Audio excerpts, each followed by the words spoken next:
Hello, everyone. This is Darcinovia here once again, and I'm doing another stream. I'm sorry for those who look forward to my end of the month streams. I was really tired due to work and the lack of sleep. For those of you who, well, haven't been paying attention to what's been going on, uh, I'm not sure if I'll have a job by January, so that tends to stress any normal person out. I don't even like to use the word normal. Let's just say regular, everyday people. And I think if you're not concerned about losing your job, you're fucking privileged. You really are.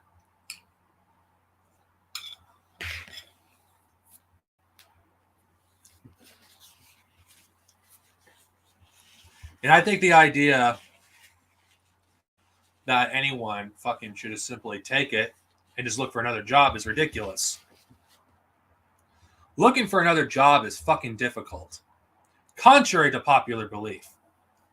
Like anyone that says, oh, if you get let go of your job, you could simply find another one.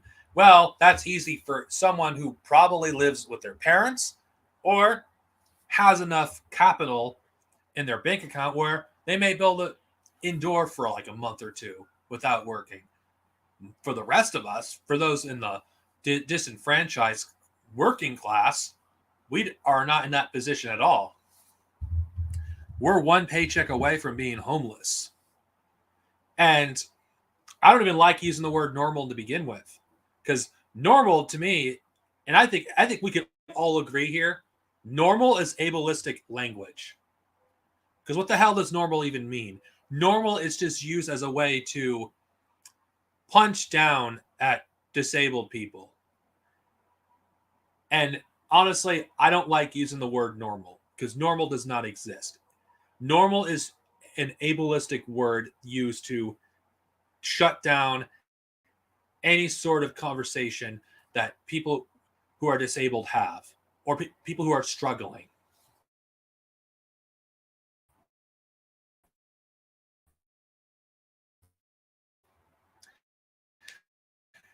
And it's ridiculous. It really is. Yeah. Preach, oh, why won't you just act normal themselves? It's like, what is normal anyway? Just taking it, just fucking basically just take the dick in your ass and just fucking accept it without freaking like any resistance. I mean, come on. Come on. That's not how things work. That is not how things work. Anyway, I hope I don't have to rant and rave about my job again because, well, I don't think any of you want to watch that again, even though some of you can relate to the experience that I'm going through. So, what am I going to talk about? We're almost 3 minutes in, and I haven't decided to talk about anything.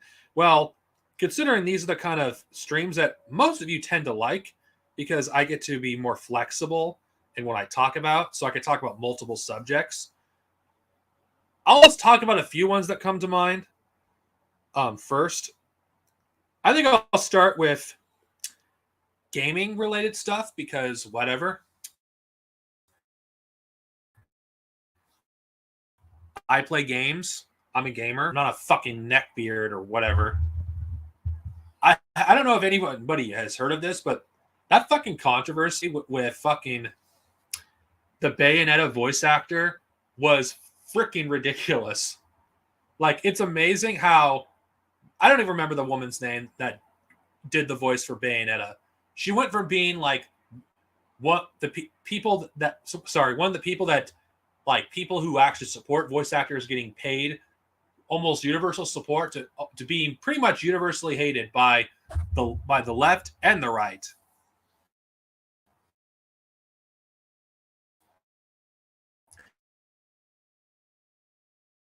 Actors, what the fuck is up with them almost always being fucking turfs? What the fuck?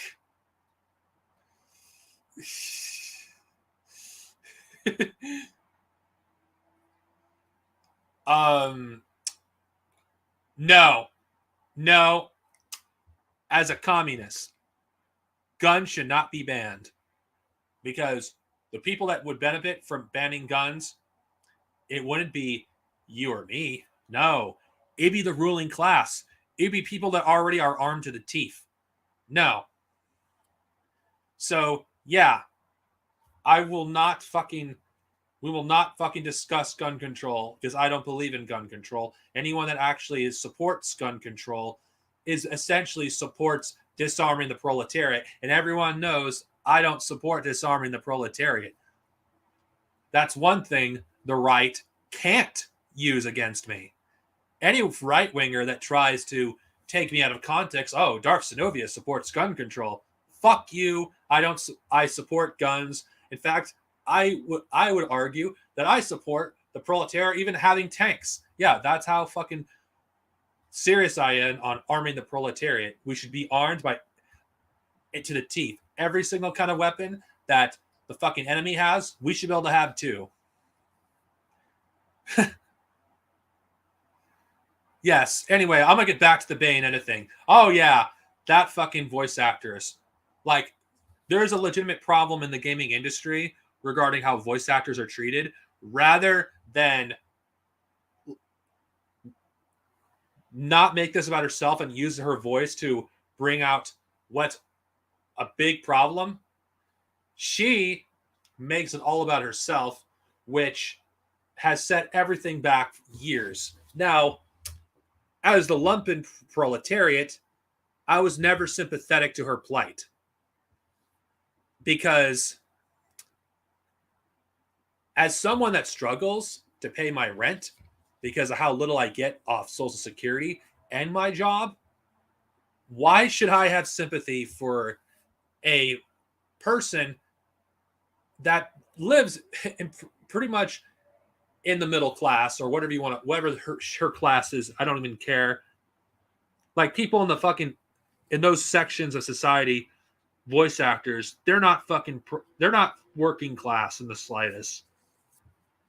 They're not working class. Like, in order to be a voice actor, you cannot be a proletarian. Now, I'm not saying that voice actors shouldn't get paid more, but I'm just being objective here. Majority of actors and voice actors can give two fucks about workers' rights. So, yeah, I don't have any sympathy for the woman, and learning that she's a TERF, which already makes me not want to support her, though there may be some right-wingers that would support her. Had this woman's views been known before, like the neckbeard gamers just hating her specifically because, oh, how dare this woman suggest we boycott a video game that we're going to play, they would have loved her just like they love Gina Carano. Of course, I wouldn't be surprised if the right do actually appropriate her at some point, because they love fucking these kind of people. They love fucking TERFs because they push their ideology better than they can. And yeah, the Bayonetta controversy, I don't care. I just figure I'd just bring this up because it might be brought up by someone, for those who care. So yeah, I addressed that already. What else can I talk about? So many topics. Well, I could just bring this up just for the hell of it. Apparently, one of my haters did a so-called roasting video that I didn't know existed until last night. I was just scrolling through the recommendation. I found this guy's channel, and for the hell of it, I looked up what his content's like. Wait, he did a video roasting me? And for those, if you're watching this, I know, whatever. It's not much of a roast if the person you're roasting hasn't seen it. I'm sorry that you wasted over an hour of your time roasting me, but if I'm not going to watch it, then it's not really it didn't had its intended effect. Like, these narcissists actually think that I pay attention to them. There's nothing that amuses me more than my haters. What do they do? Like, there's like a few one guy or another. I don't even keep track of these people that does almost daily videos on me on everything I do. Would it shock me if he's doing a video about me right now as I'm doing this stream because he has fucking no life? Like pathetic.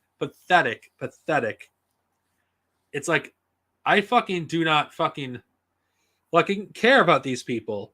Like every single one of my haters, when you look up their videos, when you listen to what they actually believe, like examples, they fucking praise the Don't Say Gay bill. I'm just bringing it up. Like simply acknowledging that LGBTQ plus people deserve rights is enough to make them your enemy. And be honest, I have no problem being enemies of these fucks. I mean, these people are stuck in 2019 and early 2020 me, where I talked about pointless shit. And when the guy did that video, which I didn't bother watching because why waste my time on such bullshit anyway? It's just first world is bullshit and nonsense anyway. Like, I don't do Star Wars content that much anymore because I don't have as much fun doing it. Yeah, I still use Star Wars imagery despite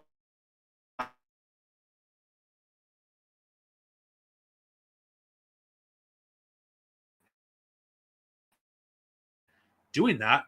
Like, fuck honest where I stand in terms of my political beliefs.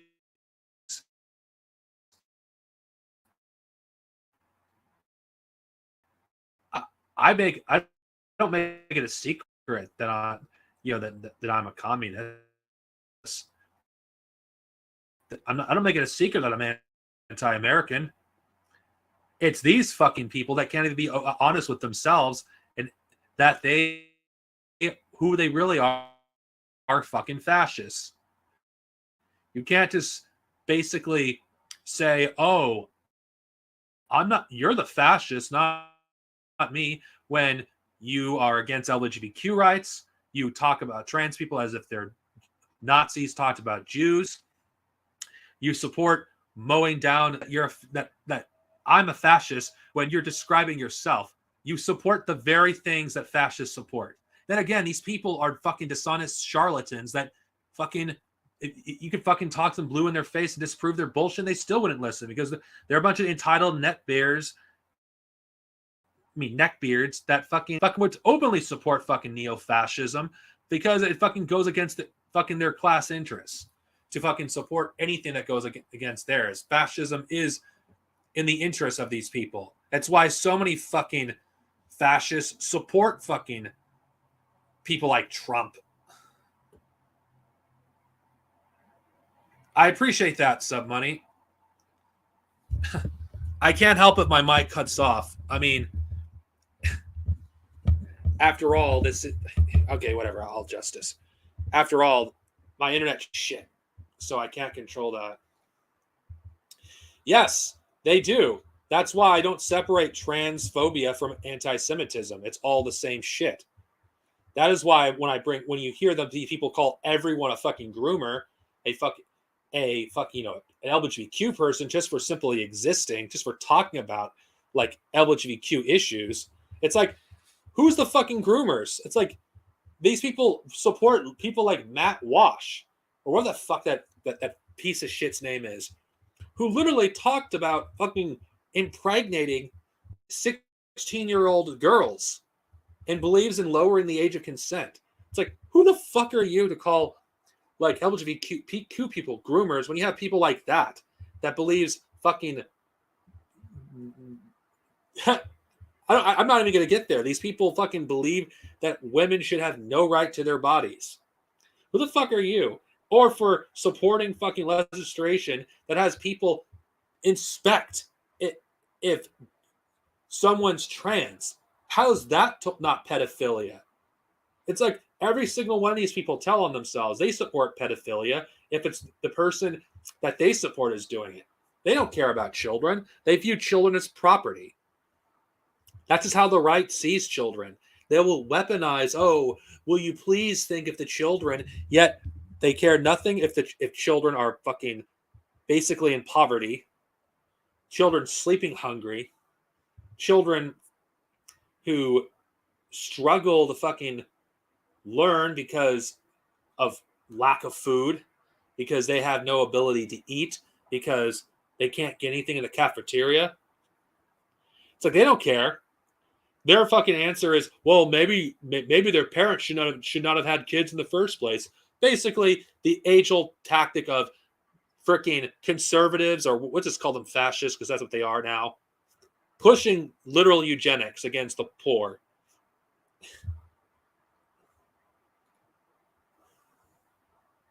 Yeah, they do. Like fucking these people, like Matt's a pedophile, yet they'll fucking defend him and fucking basically says, oh, you're taking him out of context when he literally freaking supports raping underage girls.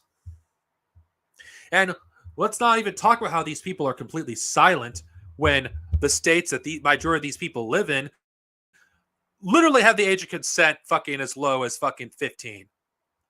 I'm not joking. Or have child marriage legal. Don't fucking go to me and call me a fucking groomer when most of you fucking people are silent about the grooming bullshit that's going on in your fucking home states. California's a shithole, but at least I acknowledge it's a shithole. Yeah, I'm addressing my haters. I don't give a shit. I mean, they're fucking watching this anyway. They watch everything I do. They hear everything I say because they have nothing better to do with their pathetic lives than to freaking stalk my videos, because that's all they fucking do. It's like none of these people do what I do. It's like, okay, all these people that spend all their time hating on me, slandering me, what have they done with themselves? Have they done book reviews? No. I may not do them as often anymore because it takes a lot of work to do them, because I actually want to actually deliver quality content, not quantity. They're not the ones that are taking the time reading this stuff. In fact, I wouldn't be shocked if none of these people have read the stuff that I've read, because they spend more. I mean, if you spend most of your time on social media just attacking other people just for not agreeing with you, you're not going to have any time to fucking like read anything. Hell, I'm writing my own stories now. I'm not going to say what they are. I mean, they're probably not going to be public, at least for the time being. But I'm in the process of writing my own stories.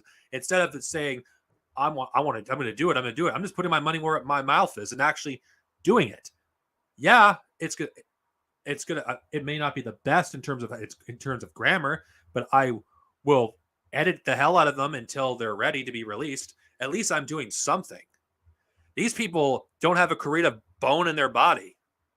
They would rather just fucking have other people make the shit for them rather than do it themselves. Use the power of their minds. They have no mind of their own, because everything that they are, they're fucking NPCs. They love to talk about, like, oh my god, Hollywood is ruining this. Oh, like this is stuff. This is this and that. It's like none of them are putting their money where their mouths is and actually creating something of their own. Yeah. Oh, God. Yeah. The Legends novels these people seem to love so much have politics in them. And it's deep in them. It's like, did people like ignore the fucking, like, the fucked up shit the Republic did in the fucking Clone Wars? Did they not fucking read these novels and actually read something besides, oh, this is a cool story that takes place in this era, rather than just look what this story has to say?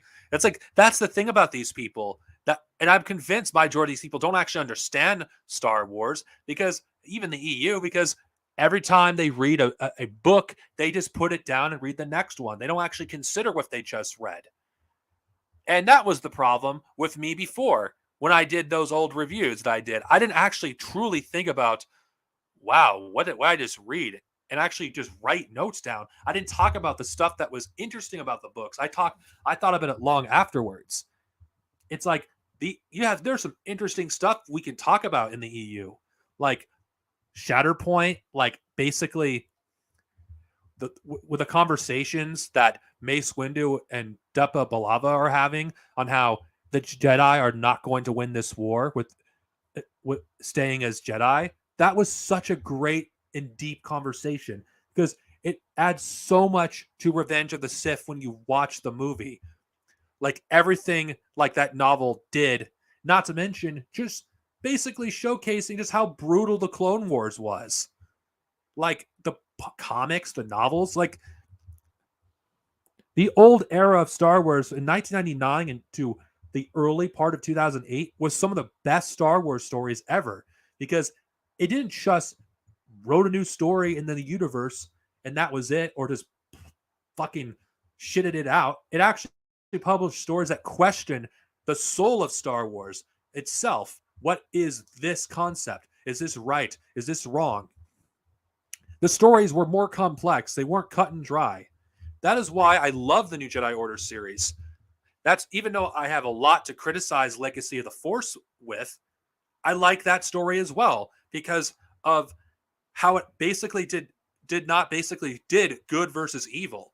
The stories were more complex, and that's what made them so much more interesting to read than some boring crap that we currently get now, where it's just, oh, this person good, this person bad. Like it doesn't just give us just one side of the story; it gives us all sides, and it made it up to us to interpret for ourselves. Yeah, there was a clear message in these stories, but you had to figure it out on your own. And the Republic Commando novels, people could say what they want about Karen Traviss.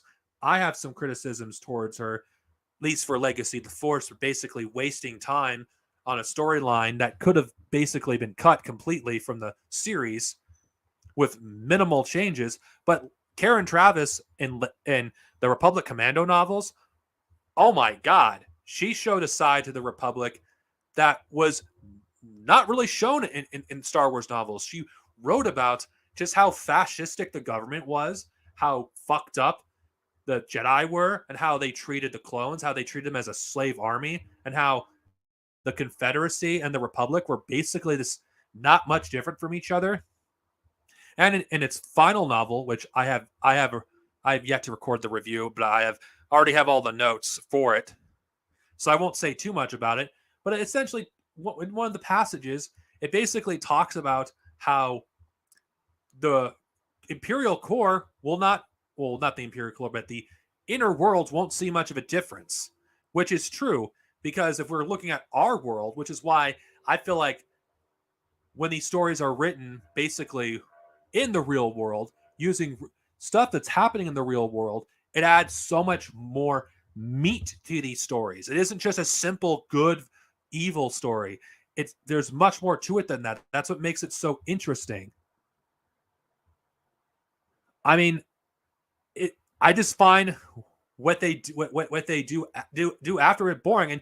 And be honest, this is why I think the Old Republic era, for the most part, after 2008, to be fucking boring. Because after the Darth Bane trilogy, it just becomes the same shit that that everything else is in Star Wars. There was nothing creative. Like the Old Republic era prior to it gave us so much more. It showed like the hubris of the Jedi and how they actually, there's some things that there's signs of characters going to the dark side. They didn't do anything and they didn't take responsibility. I'd say Old Republic 2 is like a masterpiece despite never being completed. It's like, this is the kind of stuff I enjoy talking about with Star Wars, but these conversations I can't have anymore.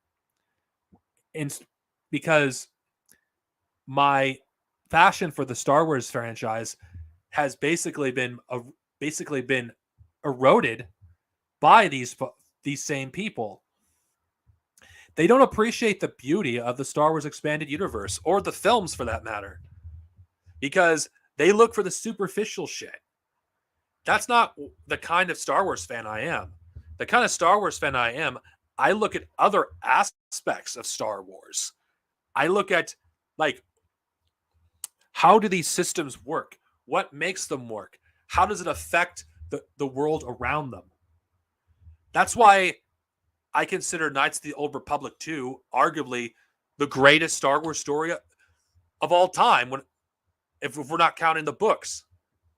Because everything that you do in that game affects the world around it.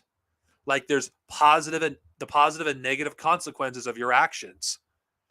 And the question of what the Force was questioned. And multiple stories in this period, Traitor,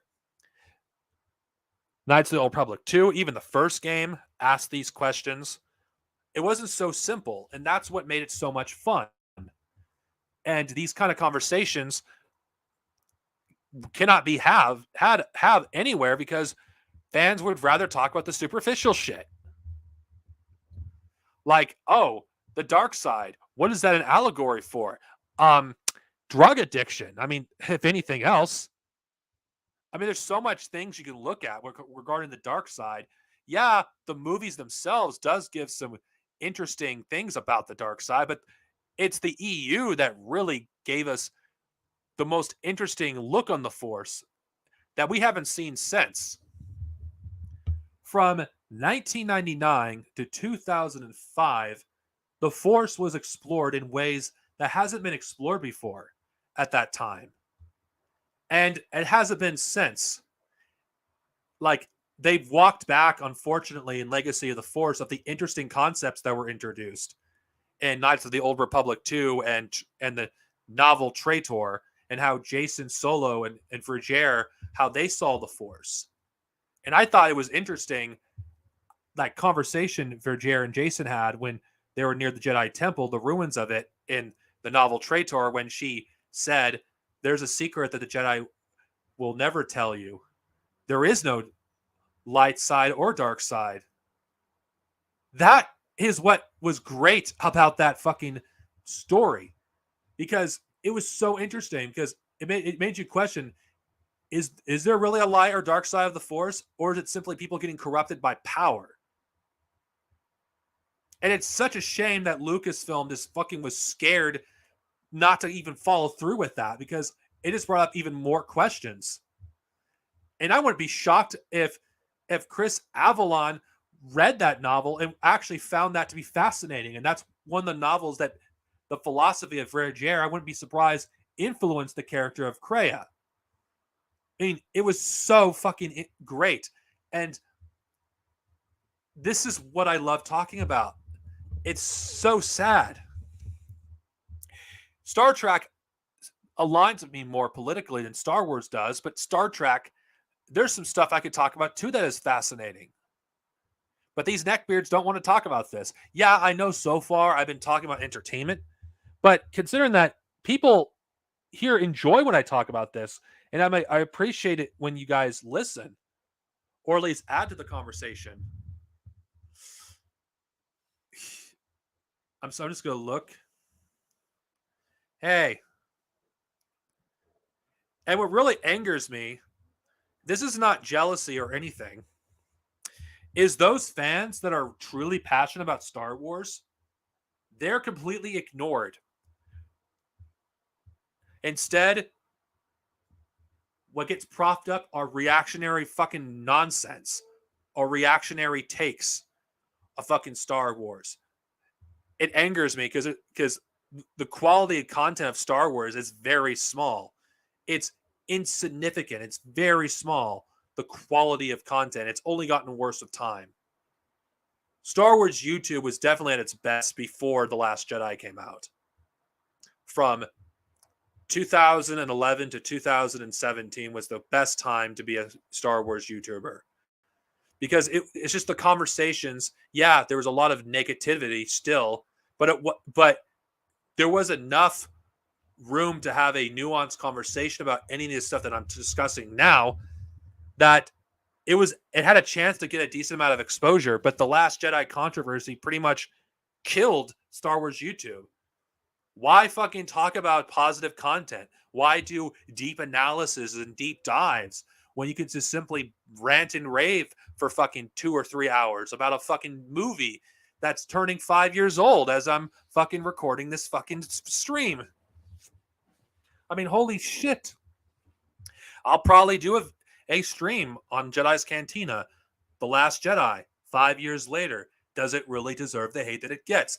And yes, I will watch The Last Jedi again for that stream, should I do it. Hell, I may ask some of my guys if they want to do a video on it, to do an actual more interesting analysis on The Last Jedi, rather than just do a boring rant on, oh, this movie's woke, blah, blah, blah, blah, blah. Do something more interesting, because that's the kind of conversations I like. I don't like The Last Jedi either. Hell, if you are open for it, we can analyze the whole sequel trilogy, Gungaros. Are you game for that? A Marxist destruction of the sequel trilogy?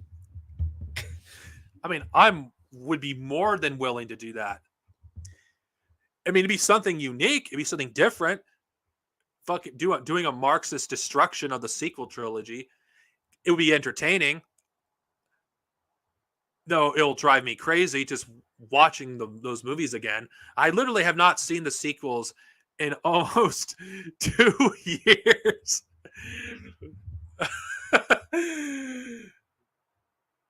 We could do it from a Marxist perspective.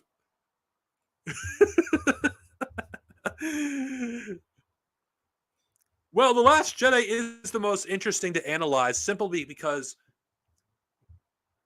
it is probably the most left Star Wars film, at least the most left of anything Disney has done for Star Wars, as far as I know. It's okay. I know for those of you here who probably have seen that cringy, infamous rant that I did in 2018, where I called people not real fans if they like The Last Jedi. I cringe at that video. I cringe. I can't believe anyone fucking liked that video. It was terrible. A terrible video done by a butthurt fanboy. Yes, and I'm going to say that about myself, who just couldn't move on. And that was just first worldism I was engaging in. It's like, when I think about that in retrospect, what the fuck was I doing? Why was I even calling myself a communist at that point when I was just acting like a reactionary? But then again, that's what I did. It's been 4 years since I've done that. I've grown up. And those who hate on The Last Jedi, who still do, who actually won't be objective about it, who won't see the good qualities of it, they're stuck in 2017. Well, I have moved on. Yes, I don't like the film, but I at least can appreciate The Last Jedi after seeing the rise of Shitwalker, for at least having the balls to do something different, even if it fucking did it terribly. And can I just go on a tirade here? Because I think I should go on a tirade. It seems like people, whether they're a former fan of mine, because they don't like the fact that I've changed, that I've went a more left-wing direction, or for fucking whatever. Let's not even talk about that irrelevant, like, wannabe fucking Canadian American who wants to be America, but he lives in Canada. Let's not talk about him. I actually grow as a person, change, and I'm hated for it. Oh, this is the downfall of Darth Sinovia. I wouldn't be surprised if there's some asshole somewhere who did the downfall of Darth Sinovia. It's like, why? Because I actually chose to care about something. Oh, I actually made a stand against hate against in fandom. It's just so sad. Like people seem to look at someone and when they move beyond like what they liked about them, they fucking say, "Oh, you have gone downhill," when people have changed over time. It's like, let's be real. Every single person changes. And those who don't, they're children. You're a child if you don't actually grow. All of us grow. If we don't grow, we die. And I hate to be that guy. Luke Skywalker, if he was the exact same way as he was in Return of the Jedi, you would have bitched that Luke Skywalker is boring. He hasn't changed. It's like he's the exact same character, and yet he's actually regressed in some ways. Let's be honest, people. They would have complained regardless. It's like, let's be honest here. If we had to compare the original trio, like from the original trilogy when they were introduced in the sequels, if anyone fucking basically was ruined the most, I would argue it was Han Solo. Because no progression at all in his character. He just regressed back to who he was before he fucking like met Leia in A New Hope. He was basically a smuggler again. He basically felt like, oh, Han Solo in A New Hope, let's just age him like 30 years. And that's basically the character. Leia, as much as I don't like where her character went in the sequel trilogy, she felt different from how she was from the original trilogy. And it's one possible direction she might have gone. I personally prefer her arc in Legends. Luke Skywalker was probably the most interesting that they went with the characters. But the thing is, the way it was executed was just done horribly. Because Luke Skywalker, like, was it possible that he could have gone this direction? Him basically letting his accomplishments get to his head. Of course it would have. Of course it would have. And people want to basically, they love to praise Luke in Legends, but seem to forget Luke in Legends, but the last time we saw him was not the same man he was at the end of Return of the Jedi. And I'd argue Luke in Legends had 10 more years of life experience than his canon counterpart. And he still was a different person. So what is the difference? Where's the hate for EU, Luke? Oh, because you're too lazy to read a bunch of books that actually continues Luke's story in an arguably better way, in my opinion. But I'm not going to argue with people here who prefer the Legends or the canon way Luke's story went.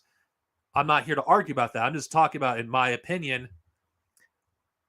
I think these people just fucking refuse to see that Luke Skywalker, even he grew as a person. Nobody fucking stays the same. If anyone stays the same in fiction, no one's going to want to fucking watch it. It's boring.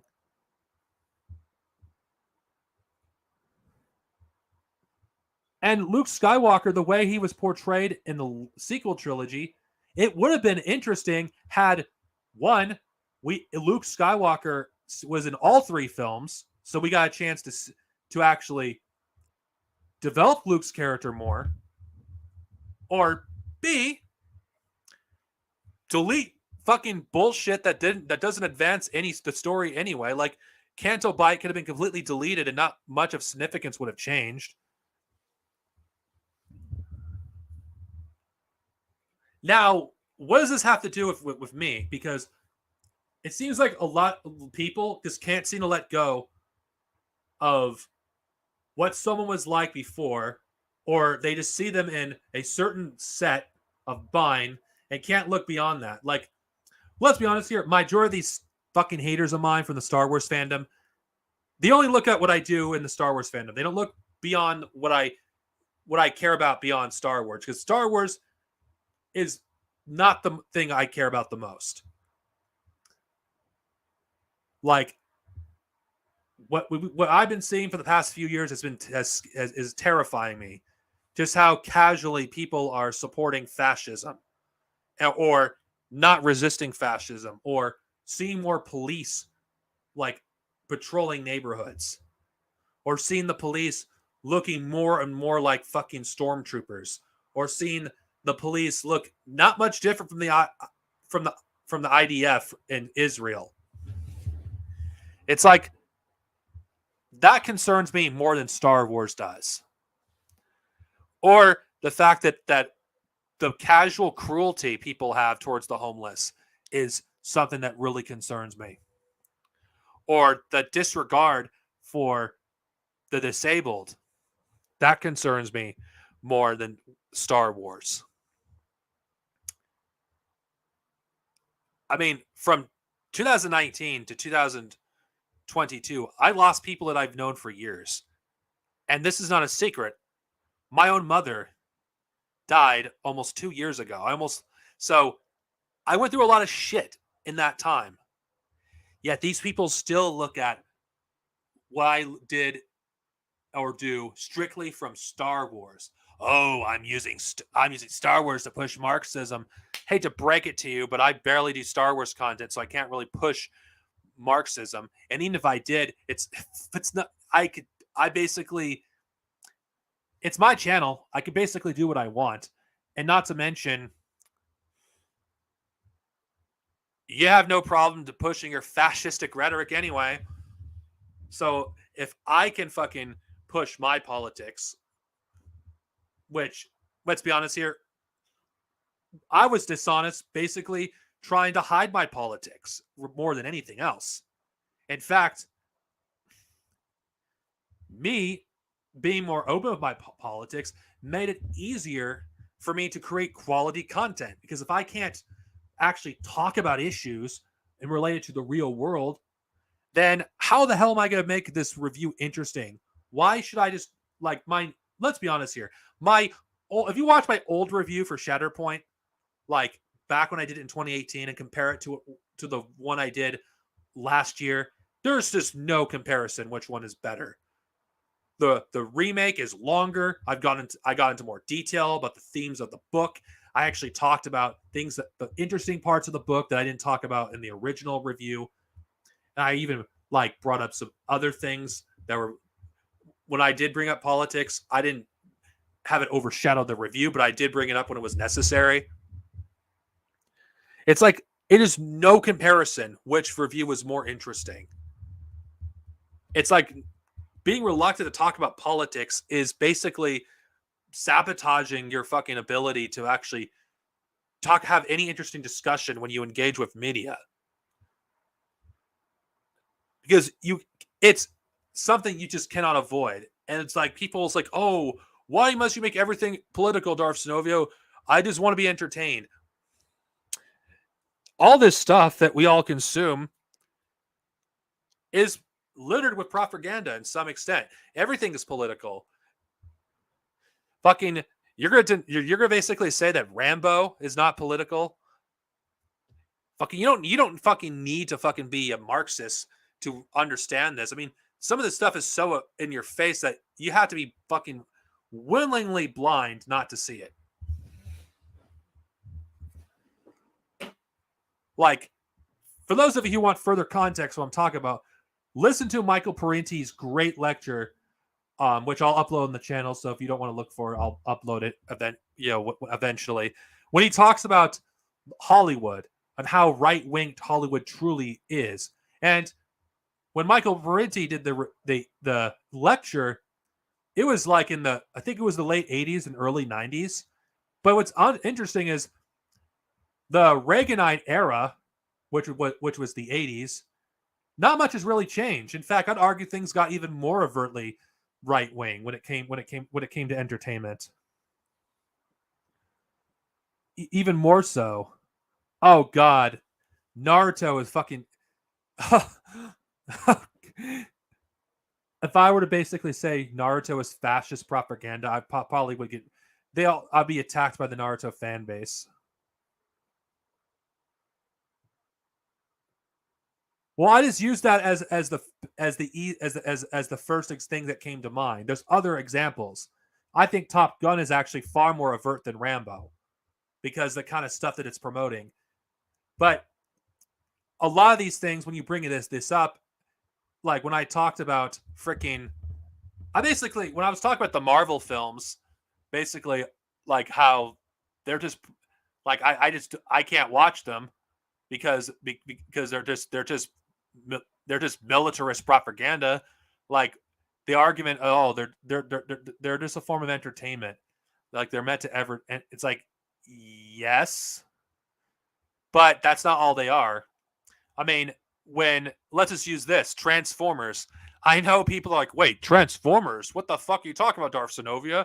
Those movies suck. There's nothing political. Well, let's just see what it like. Which country do the Autobots work with when they're looking for the Decepticons? What organization are they working with? I wonder what. Oh, yes, the United States military. The United States military in these films are portrayed as benevolent. They can do no wrong. And those who are trying to get in the way of them doing their job, they're the villains. It's like if the Autobots, let's just go, if the Autobots truly cared about humanity, the United States would be the last country that they would give their assistance to. They'd go to a country that is being ravaged by the United States in terms of its imperialism. It would fight for the third world people, and to defend them, not the United States, a country that basically is genociding like half of the fucking planet with its imperialism. That's why it's become difficult for me to enjoy a lot of entertainment. The more overtly political I become, because I cannot just ignore this. People, if you go like, oh, but Darth Sinovia, you're taking this stuff way too seriously. I can't help it. Like, I hate to bring this up. I bring it up constantly when I talk to people. Why I cannot like not see everything political. Think of that scene in The Matrix. That scene where Morpheus offers Neo the red pill or the blue pill. Like, think about this. The red pill or the blue pill. Since I took the red pill, I can't see the world in the same way. I really can't. I really cannot see the world in the same way. Simply because when you find out how fucked up everything is, that when you like engage with certain forms of entertainment, you're going to see the same thing. Some of it you might be able to be. It's easier to be able to enjoy it, not think too hard about it because it's not as overt like Power Rangers. Like I can still watch that. I mean, I don't. As far as I know, it's not promoting like imperialism or fucking or American jingoism or anything, or Super Sentai as far as I know. But I cannot say the same for like a lot of other stuff. Hell, even some stuff in Japan, it's difficult not to see some of the overtly reactionary fascistic bullshit. Yeah, Dragon Ball's better than Naruto. So is One Piece.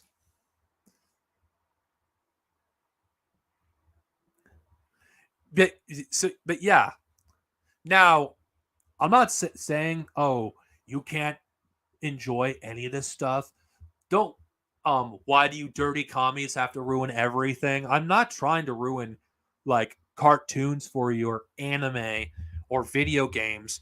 I'm just making you more aware of what you're consuming and not to be subconsciously influenced by it. Because whatever you are aware of it or not, we are all influenced by the stuff that we're exposed to. Like, this propaganda has been exposed to us from birth. It's difficult to break out of it. And when you do break out of it, it's you feel isolated because you know something is wrong, but the people around you just don't want to see it or are unwilling to see it.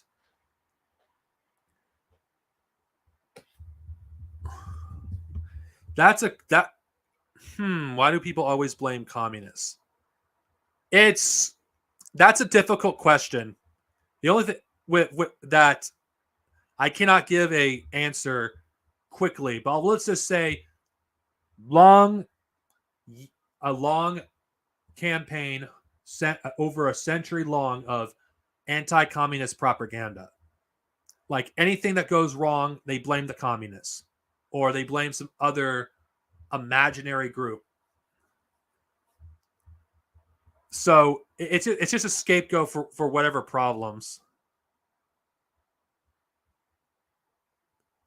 Honestly, Naruto I have to be honest here, at the very beginning of the show, let's say the very beginning of the manga, because that's what it is. The first half of the series, I felt like was a great setup.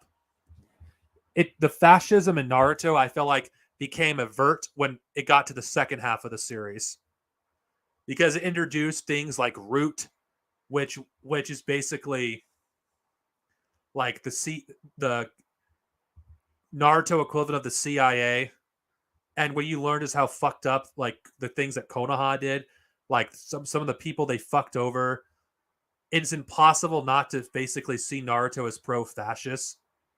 Not to mention when the character of Pain, like his country was fucked over by Konoha, which for those of you who don't know what Konoha, essentially the village hidden in the leaves. I just do Konoha for short because I'm not going to fucking say that all the time. Konoha is basically I would consider Konoha. It's difficult not to see them as the fascist aggressors in the story. Yeah, at the end of the series, freaking Toby or which we later find out to be Obito. Obito, definitely not a fucking shitty idea that was used in many fan fictions long before the twist like happens. Like the Obito twist was like the most unoriginal like twist of any of them. It's like, come on, it's so predictable, especially like the amount of fanfics that were written like almost a decade before his reveal was like, wow. Of all the reveals, we had to do something like that, like the reveal of fucking Obito basically surviving. Like nothing was original in the fuck. There's so much crap in the second half of Naruto. Like I could rant about it all day.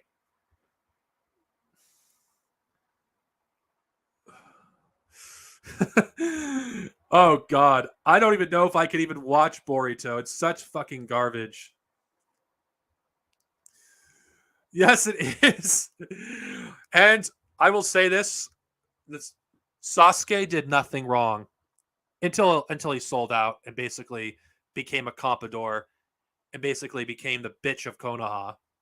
Like the very fact that the story was trying to justify Sasuke being the bad guy because he wanted to avenge his family and clan, which was destroyed because oh god, the fucking eugenics that Naruto fucking got into with oh my god, the Uchiha, they have some thing that makes them evil because of their blood. It's like, what the fuck kind of bullshit is that? That to be honest, I consider every village fascist, not just Konoha. They all were. Like every single war in Naruto was basically fascist infighting. No exception. Like it was they're an imperialist power.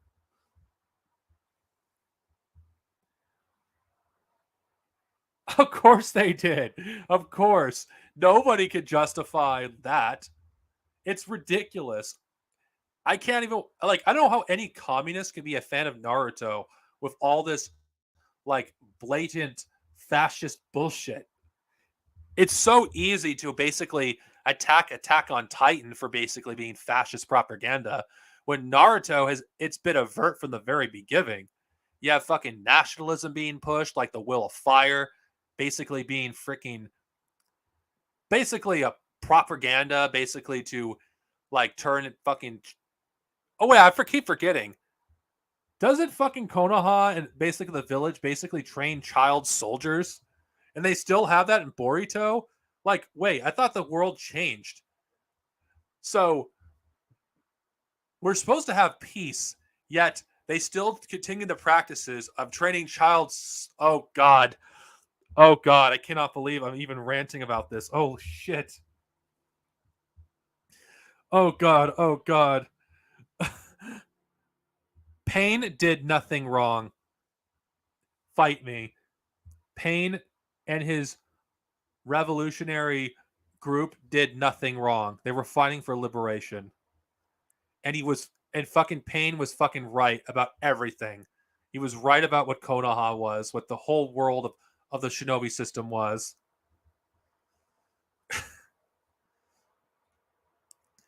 I'm honestly, I'm just gonna say this: Naruto is basically like Harry Potter because of the way the story basically started and the way the story was set up. I don't think Naruto could have ended in any other way other than basically pushing centrism at its best and fascism at its worst. Because every single instance where you have a character that actually wants to fight for change, fight for a new system, they are essentially are the bad guys, according to the story. So even victims of imperialism are considered the bad guys. So yeah, there was a lot of sus stuff in Naruto even before like it got to Shippuden, but Shippuden it just became more overt. And Boruto, I haven't even watched it. I had no interest. Honestly, it may sound like a salty fanboy, like, but I basically never could get over what the series did to Mandara. Mandara Uchiha was like I thought was one that was like was a badass. Like the final arc of Naruto was boring me. In fact, the series was I felt like it when at the time I was reading the manga. I actually read the manga more than watched the anime. Was increasingly getting worse. Yeah, there was some moments I enjoyed here and there, but overall it just wasn't interesting. After the Pain arc, like I felt like there was nowhere they could have gone with the story. Pain, to be honest, was the best villain in Naruto, considering he was the only character that challenged Naruto's fucking bullshit beliefs, and for a time made Naruto reconsider his worldview. But then that's completely forgotten. Like like one arc later, like they treat like the story treats like everything Naruto's like every shit thing he went through in the Pain arc like it never happened. Like Pain was obviously an endgame villain, and I'm probably not the first person to say this. It felt like Kishimoto just wrote fucking a lot of the shit on the spot. I know I've fucking ranted about fucking Naruto, fucking like for like a good chunk of the stream, but it just has to be said. I'm just talking about fascism and Naruto. I just cannot help but not talk about it. It's like Jesus. House of Dragon. I have no interest in House of Dragon. I have not seen it. Now, I know someone asked me earlier what I thought of the Kenobi series.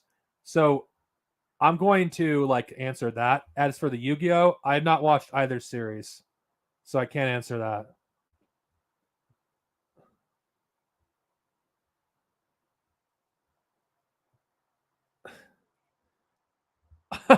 That'd be funny. But I like to okay, I like to address I'm going to answer someone's earlier question. As for Kenobi, I enjoyed it. I know it's popular for the reactionaries to shit on Kenobi or hate on it because oh my god, you have a black woman as one of the lead characters. Oh my god, you have a character that actually has suffered a lot of trauma because she saw basically her entire family killed right in front of her, and her desire for vengeance was consuming her. And oh my god, when she was about to kill a child, she saw herself as and she couldn't do it. Oh my god, we actually have a character that goes through an arc. Oh, Obi went through his own trauma after what he went through like 10 years prior. Oh my god, Obi-Wan is out of practice. Of course, like he was out of practice. He hasn't fucking lifted his lightsaber in 10 years. Kenobi wasn't perfect, but the kind of story it gave for Obi-Wan was what I wanted. I wanted Obi-Wan to basically be like he was. I want Obi-Wan to actually go through a major like change, like going from how he is in Revenge of the Sith to how he is in A New Hope. Like Obi-Wan Kenobi is what Luke Skywalker should have been in The Last Jedi. Like all the stuff that he went through changed him. And he finally found peace at the end of the series when he defeated Darth Vader, when he found out that but from Anakin that he didn't kill Obi-Wan. Anakin, he did. I don't know. There's so much that I could say about the series. I thought it was good. It wasn't perfect.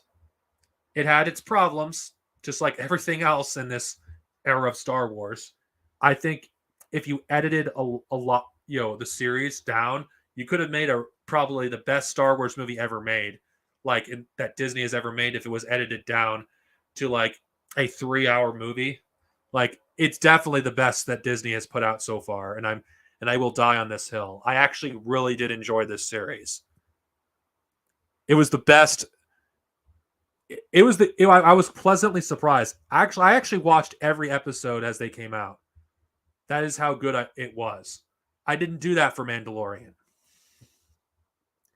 And I don't think it deserves the hate that it does. And I think it's a shame that Kenobi is basically, it gets a lot of undeserved hate. And if anyone wants to come on, at least I'll invite if you guys want to come on, I'll invite you, because it's been over an hour.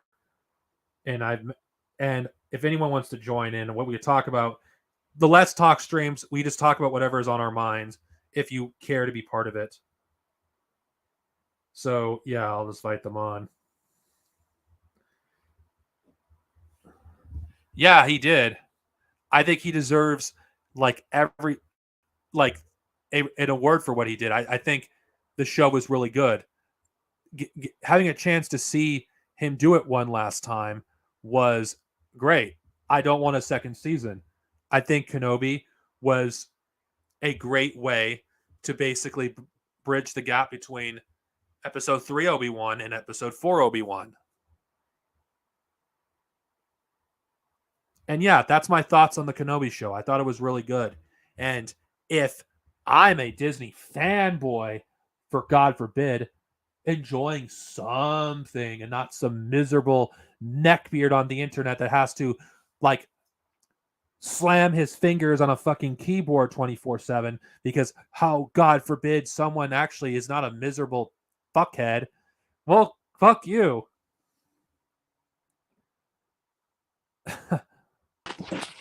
Yeah, sorry, I just had to go on a tangent. And do you have anything more to add to that fucking Naruto fucking rant that I went on? Oh yeah, I can. Let me put my Bluetooth on and then I'll go into it. Yes. Yeah, Don't be surprised if we rant about Naruto some more, because it's a series I can't help but rant about. I mean, from a fucking communist lens, we've never, all the fucking reactionaries that hate on Naruto, they hate on it for the stupidest reasons, and never for valid reasons either. Right. I mean, some of them are just hating on it. I mean, there is some truth, right, to the idea. I thought that the pain arc would be the last and all that. I get that. And then Boruto gets really ridiculous. But before we even touch Boruto, I mean, I think Shippuden is where we see this kind of downfall, because I mean, when you get more into the series, I mean, where do we even start? I guess maybe from okay, so maybe from Sasuke, fighting Itachi. We remember all that. That's when Sasuke learns about, well, Itachi had some help. That's where they actually bring in and hint at Obito, but they do it by saying that it's technically modern. And I know that sounds confusing, but that is what happened. I personally Right. think Obito should have never became. I think Mandra and should have been just Toby's true self to begin with. It was just stupid that Obito was freaking still alive. I mean, as someone that's read a lot of fan fiction, and I mean obsessively at that time, that Yeah. plot twist was done almost a decade before that reveal, and that's not even a joke. That's how Right. pathetically unoriginal it was. Yeah, and there was other theories, but they all turned out not to happen. Yeah, it's obvious, and I mean, then they try to do the thing where, oh well, after Itachi dies from the battle, Well, it turns out, that's where Obito comes in because he kidnapped Sasuke, and that's when they get into the whole story about the Uchiha and the Senjus, and, I'm it sorry, gets but it. Mhm. Sasuke had every right to want to destroy Konoha. Absolutely, yeah, absolutely for sure. And Um, what's really ridiculous is the fans who hated Sasuke that were using that whole it's like, wait, you guys are hating him for basically being angry and emo, but his entire fucking clan was genocided by a right, village. It's like right, his anger was justified. Now, don't get me wrong, I felt like the twist of Itachi was just a excuse to basically it was a retcon. There's no way well, Itachi was well, originally going to be a good guy. the thing is, right, is that when they're writing that retcon, if it was a retcon, the problem is that Kishimoto is trying to present Itachi as a hero by killing his own family and being a comprador for the Leaf Village, which is a feudal society, by the way, and it's obviously a militaristic one that recruits children, and it's imperialist, and then there's all imperialist wars. Really, the only one that was like progressive was the national liberation in the Rain Village. Although the Leaf Village crushed it, and then they pit a civil war against them with the Comprador. His name was like Hanzo Solomon. No, Hanzo the Salamander. That's what it was. But before we get into that, yeah, Kishimoto tries to portray Itachi as a hero by killing his own family, and because that saves the village, which is not true. In reality, they're just saving the feudal system and those elders of the feudal lords. Um, so yeah, and then I guess getting into it after that, yeah, Sasuke wants revenge, and he's right. Um, now there is a bad twist, but before that, the thing is, right? So what we're seeing there, right? The show is justifying slaughtering families, and the third Hokage doesn't even keep his promise because he was supposed to protect Sasuke, and he didn't because he got kidnapped by Orochimaru, kind of. I like this is like this is a villain. Like it really just shows you there like how dark it got, and from there it just went downhill, and I just have a that's when you question. get. Who are Mhm. really the good guys and who are really the bad guys in Naruto? It seems like Right, right, the only person that seemed like to be the hero was Pain. He's the closest thing we had to an actual hero in the story. right, and even Sasuke to an extent, but they end up. I mean, at that point, that was just more retcon, or that's when it becomes kind of irredeemable to show. But yeah, Pain was for sure progressive in the sense that he was fighting against the bourgeois compradors and against the tyranny of the Leaf Village, crushing them. And Jiraiya abandons him when he shouldn't have, and and yeah, I mean, he's a good Let's guy, let's not even but get started. Let's not even get Mhm. started on the Hyoga clan. I mean, fucking Christ. I mean, Oh my God, yeah, it's that's weird. another Like part. personally, from what I remember watching that show, it's like I wouldn't even say that Pain was even a good guy.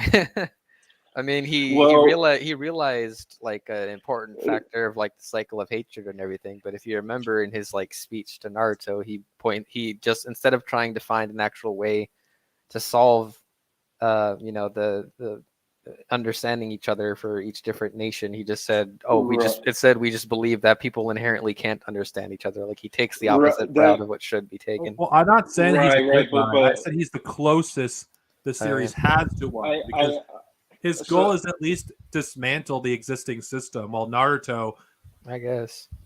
well. Here's the thing, right? Like, but wants to later on, what preserve does Pain do? the What does Pain existing do? system. system. Right. Yeah.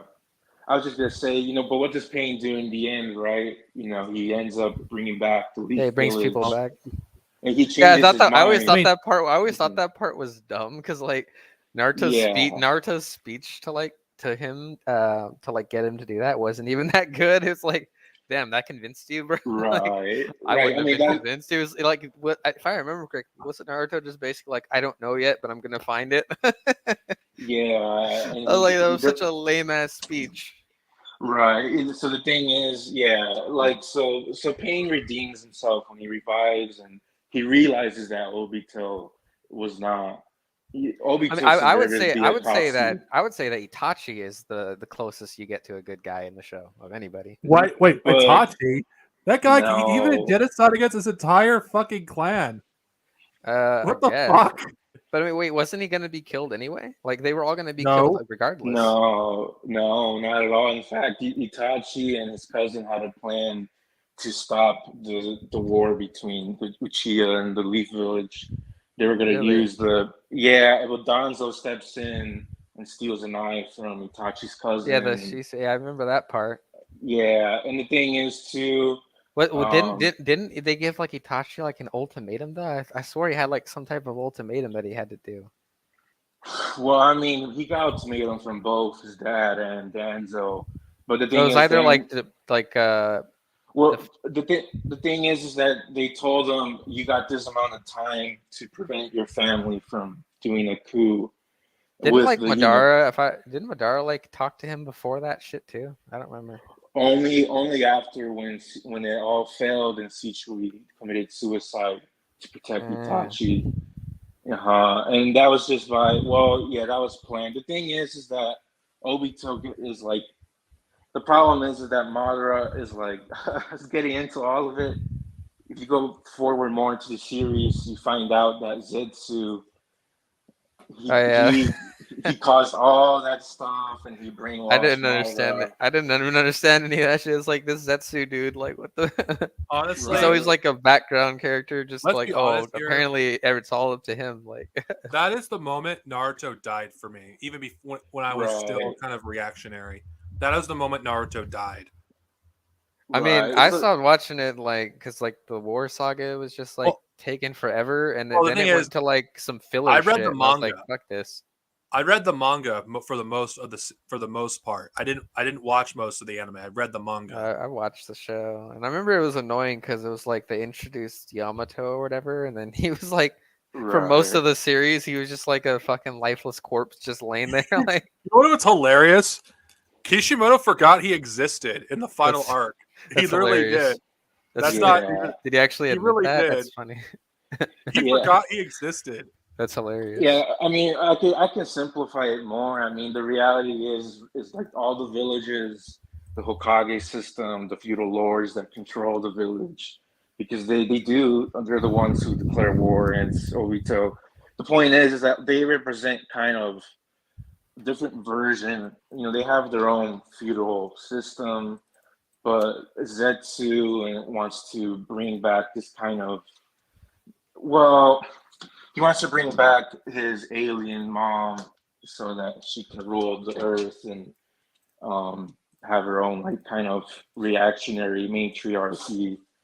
Yeah. And Cause and like that and so what happens there is that Koshimoto has to kind of use that to justify all the retcons and then to justify Sasuke being basically not getting rid of the feudal system. Well, And then eventually Sasuke gets betrayed and he loses to Naruto. and all I that. thought. Hold on. I actually thought, she was introduced because the people in Soatia wanted to do a sequel to Naruto and they wanted to have an opening for one. That's the reason Yeah, for her to I didn't. exist in I've the never first place. seen a single episode of Boruto, so You don't and even fucking bother. I don't I plan have. on ever watching it either. I have seen a lot of it on Boruto, and Jesus. it's still ongoing for like the next 5 years or whatever. But Oh, Like, God. I made a but joke and I pissed off a Boruto fan on Facebook when I said, "Wait, Oh, God. people still watch this garbage?" Wait, Right. was there anything like actually wrong with like Data or whatever? Like it just seemed like he didn't give a shit I about mean, anything except his little art shit, whatever. Like, I mean, the way you can look at some of the Akatsuki members is like they're like black sheep, and some of them. It's hard to do class analysis on this part, but I mean, you could say that some of the members were lumpen aristocrats or lumpen proles, kind of, but they got their own reactionary funk here and there. But the thing is that Obito and Pain have different goals for the Akatsuki, and it turns out, Obito kind of wins that battle, and that's the thing. And yeah, and when you look at it, they are trying to damage the feudal system. They do kind of want to end wars, but they go a wrong way about it due to Obito and Zetsu. Sasuke comes to the right conclusion after they defeat the alien and Madara. He realizes you got to get rid of the Kage system altogether, which would destroy the Shinobi system because it's an imperialist war system. That's how the whole wars have been. It's just that Zetsu wanted to have like an alien matriarchy. wait, is that That why was he wanted to be Hokage so he can destroy it? Like, because I didn't see that far, but I Yes. just heard like he Mhm. was like fighting Naruto to like see who was Well, gonna I'm be sorry, Hokage. yeah. Like, Okay, Yeah, I mean, as a specific- communist, I cannot in good conscience support Naruto in that fight. right. Yeah, and the thing is, Sasuke himself says that he's going to create a revolution by getting rid of the Kage feudal system. Like he says that word too, but Kishimoto is trying to make him look like a bad guy. He's trying to make him look like, oh look, he's against, because Kishimoto is reactionary, so he views Naruto as like the centrist good person, but not the matriarchy alien. I know a lot of people had like a big critique of like how he changed Naruto's like character. Like I don't even know what to say. How about it? Like his the way his Honestly- character was. Like how like in the original series, like he was always like looked at as like an underdog that Right. nobody respected yeah. and shit. And now all of a sudden he's like the Right. fucking chosen one and shit. Like Yeah. it's like Well, what Naruto the- being the son of the fourth Hokage was his. Well, I believe is one thing that was planned early on, Yeah. oh yeah, that's yeah. obvious. Like yeah. but it wasn't much of a revelation though because like they look alike. Yeah, you could already tell like right away. Right. Yeah, that's true for sure. And there's a lot of believe it or not, there is a lot of Buddhist and Hindu stuff. Like I've seen some videos that go explain that. But Kishimoto does use a lot, that's why there's cycles of hate and all that. Just that's why the souls, how towards the end of the series they talk about how Naruto has like the soul of the first Hokage and the son They of do? The fuck? Oh, yeah, It's fucking yeah. bull. It's fucking some stupid fucking bullshit. I mean, That Oh, sounds God. ridiculous. okay, I'm sorry, It- but it's like if there's one thing that's valid that the reactionary haters of Naruto do have is that Naruto's a poorly written series. It Yeah. really is. It's like holy shit. It's like it really fucking jumped the shit for me when it go in the Pain arc. It really did because there was where can you go from there? Right. Like everything interesting about the series was basically, oh, you have a Kage summit. This arc's fucking boring as shit. Oh, you have the fucking war arc, which didn't go anywhere for most of it, and I didn't fucking care about it until Mondora appeared. And Right.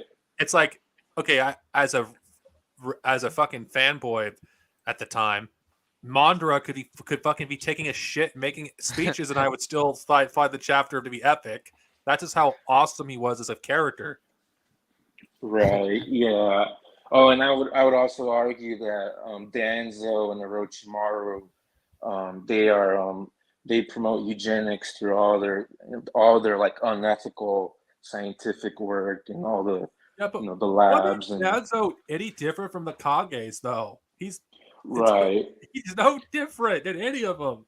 Yeah, the worst part about that is that Kishimoto Danzo? gives him. Yeah, Kishimoto gives Danzo like a little sad. Dude, that kind guy of- was like the most annoying character in the whole show. Dude. Right. Yeah, and he's a genocider. Like he's a war criminal. and like Kishimoto tries to give him like a gray zone in towards his ending, like, oh, he did a lot of bad, but he did it for the greater good of the village, and that's why he did secret deals with Orochimaru, but of Let's be course in honest here. reality, mhm. Let's be honest. Am I the only one that thinks it's like, even though the third Hokage died before Dumbledore did in Harry Potter, there's so much fucking parallels between the Harry Potter and Naruto. It's like it's almost impossible Absolutely, for them not for Kishimoto not to be familiar with Harry Potter to some extent. absolutely, and I mean And can we towards the end. Mhm. can we just comment how I said earlier before you came in that Naruto could not have ended any other way, just like Harry Potter couldn't, because it's at best a centrist and at its worst fascist. It's like there's just no way it could have ended the way other than it ended. Like, people can hate on the ending of Naruto all you want. You guys can, your fans or former fans. You gotta Yeah. look at Harry Potter and look at Naruto. They're really that much. They're pretty much are pretty similar in this retrospect.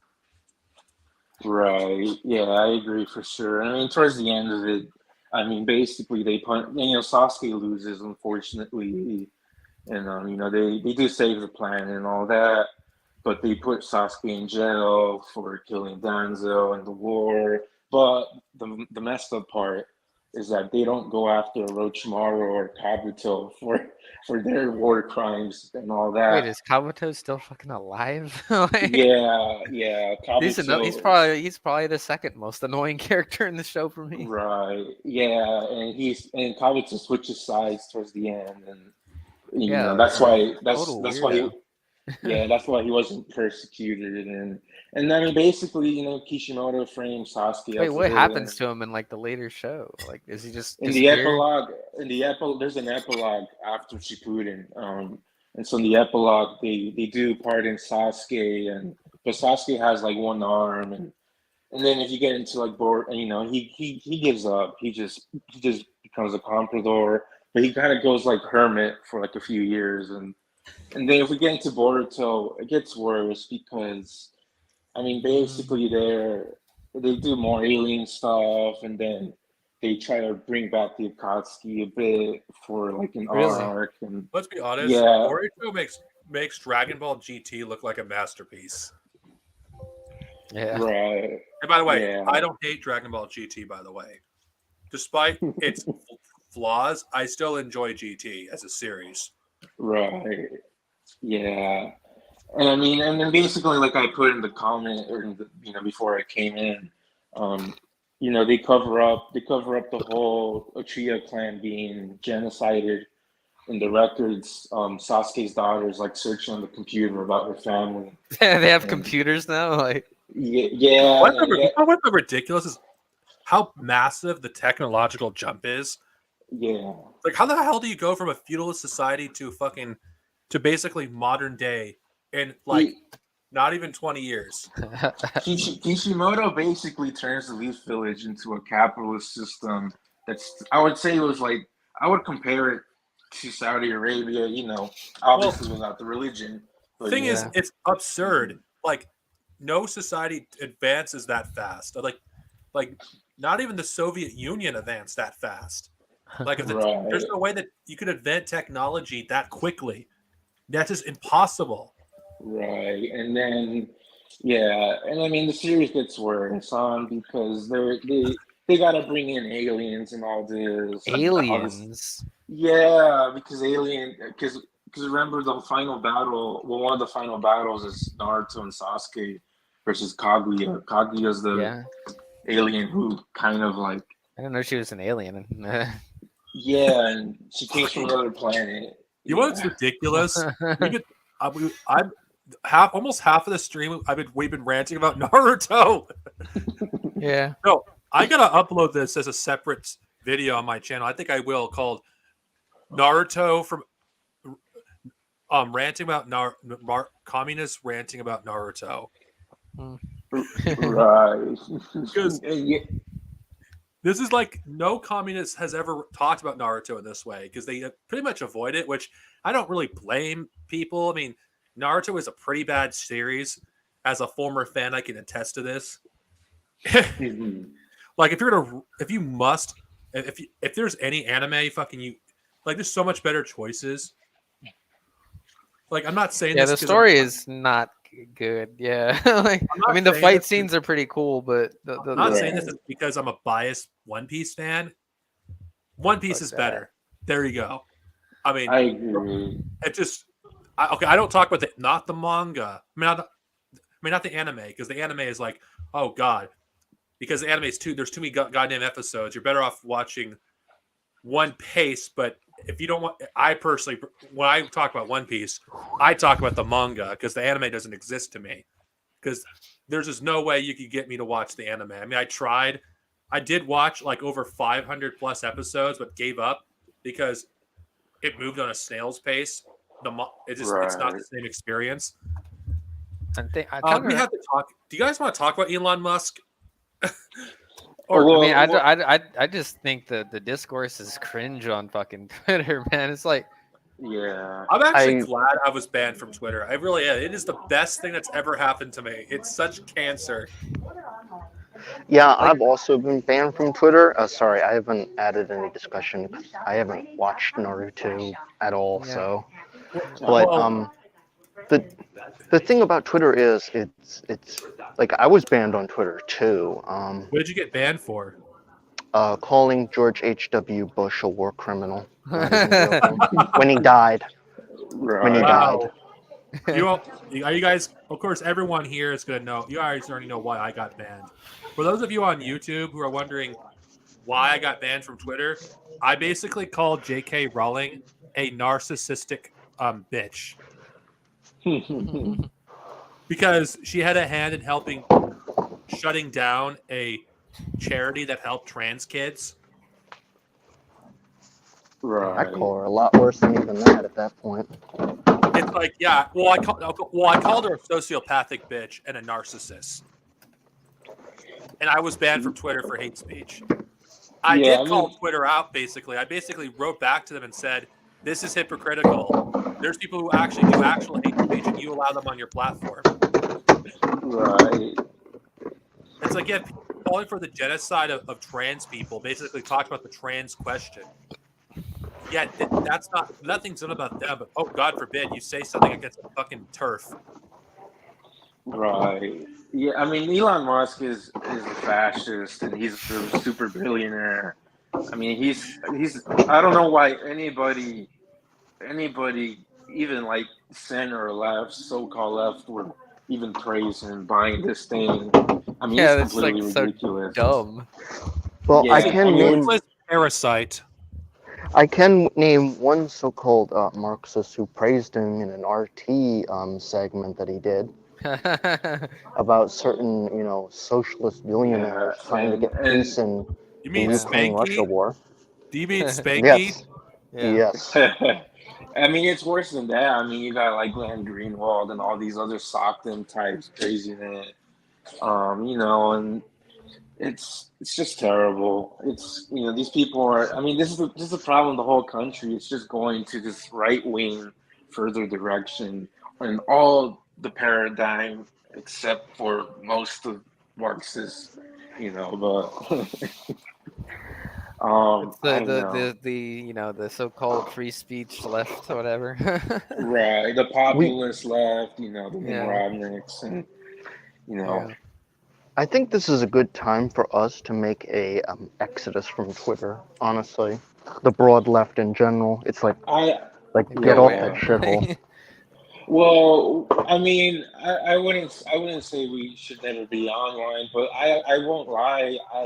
There's some times where I just don't feel like tweeting, and I don't even feel like looking at a hashtag trending because it's just something so toxic. I mean, we've talked about, yeah. I'm sorry, I cannot let this slide. J.K. Rowling is a fucking hack. Like Harry Potter is fucking shit. There's so much better fucking book stories you can read that have the same kind of premise that J.K. Rowling has written. It's not original. It's fucking. If you've read one Harry Potter book, you've read essentially all of them. They're terrible. They're terrible books written by a terrible person. Like, I've read fucking 5 of the books, unfortunately. Like, they're nothing. They're not about anything. Like I Yeah, she's a despise like fascist. I despise Harry Potter. And for those of you who want to know, oh, what do I think of what is that game? Oh yeah, about the Hogwarts Legacy. Fuck that game. Anyone that's like, I also despise Harry Potter, but probably not for the same reason. The reason Well, I I've hate Harry grown to Potter despise- is, the I've reason grown I to hate despise Harry Harry Potter Potter. is because they used to force you to like read at least one book every single week in middle school for me, based off of like your reading score tests, and I would always score really fucking high. So like the only books that I was allowed to check out were like novels and shit. So just like boring ass books. I'm sitting here like being forced to read like Harry Potter with no pictures and 1,000 pages and shit, and then I look to my right and my buddy's reading Clifford the Big Red Dog. I'm like, what the fuck? well, it is just that the very concept of Harry Potter. There's so much better fucking fantasy books you can read, and no, it's not because they're for children why they're fucking terrible books. No, that's not the reason why. It's like the world building is shit. Like any interesting idea that isn't Harry Potter is abandoned by the end of the book that she wrote. There's literally no connective tissue between one book or another, and the movies, the problems they suffer from are not really the movie's fault. They're working with shit source material. It's not their fault that the Harry Potter fucking movie series is kind of shit. I've never seen a Harry Potter movie all the way through without falling asleep. They're competently made movies. They're competently made films. I'll just give them that. I know that's the nicest thing I could say about them. They're nice to fall asleep to. I'll say that much. For somehow, my ex-girlfriend loved Harry Potter. I don't know. You want to know a nice movie to sleep to? What? The original Suicide Squad. Never seen it. I've seen it. I finished it the first time in theater. It's like, okay, that was okay. Then I tried watching it again. I fell asleep. No joke. Because it was so boring. You mean the new one or the old one? I was referring to the original. I see. Like, the director's cut was even worse than the theatrical version. It was just longer, more boring shit. And Jared Leto's Joker was the most cringiest bullshit I've ever fucking watched. Oh, I agree. It's like, who the fuck is this? I'm sorry, but can I just say this? I think Joker was the best superhero movie ever made, in my opinion. Yeah, I It's liked the only it. one that had It- anything. Yeah. Like I thought it worthwhile. was weird how like a lot of like BreadTube people like were hating on it, calling it like Right. reactionary. It's like, what's really? I mean, Why? yeah, that was stupid, and it's kind of stupid because like now basically the only people that even talk about it are like idiot reactionaries who don't even understand it. Yeah. Okay, Yeah. even if it was reactionary, at least it had something to say what's worthwhile saying.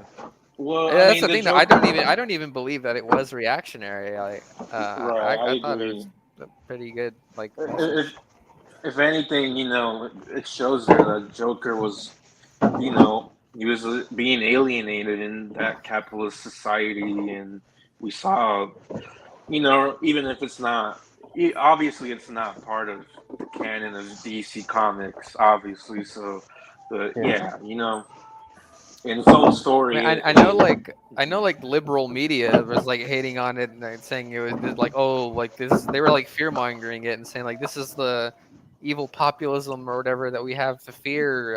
Right. Shit like that. It's like. Right. Funny enough, there's some conservatives who hate it because they say it was an anti-Trump movie. Even though it wasn't criticized. Well, if it was, that's how they saw it. But it wasn't. The movie takes place literally in the fucking 80s. Right. I know. Right. Yeah, but that I was mean- when Trump got popular. Okay, I gotta address this. This is no, Iron Inquisitor's a fucking moron. What he said is bullshit. No, that isn't true. And even if it was, who gives a shit?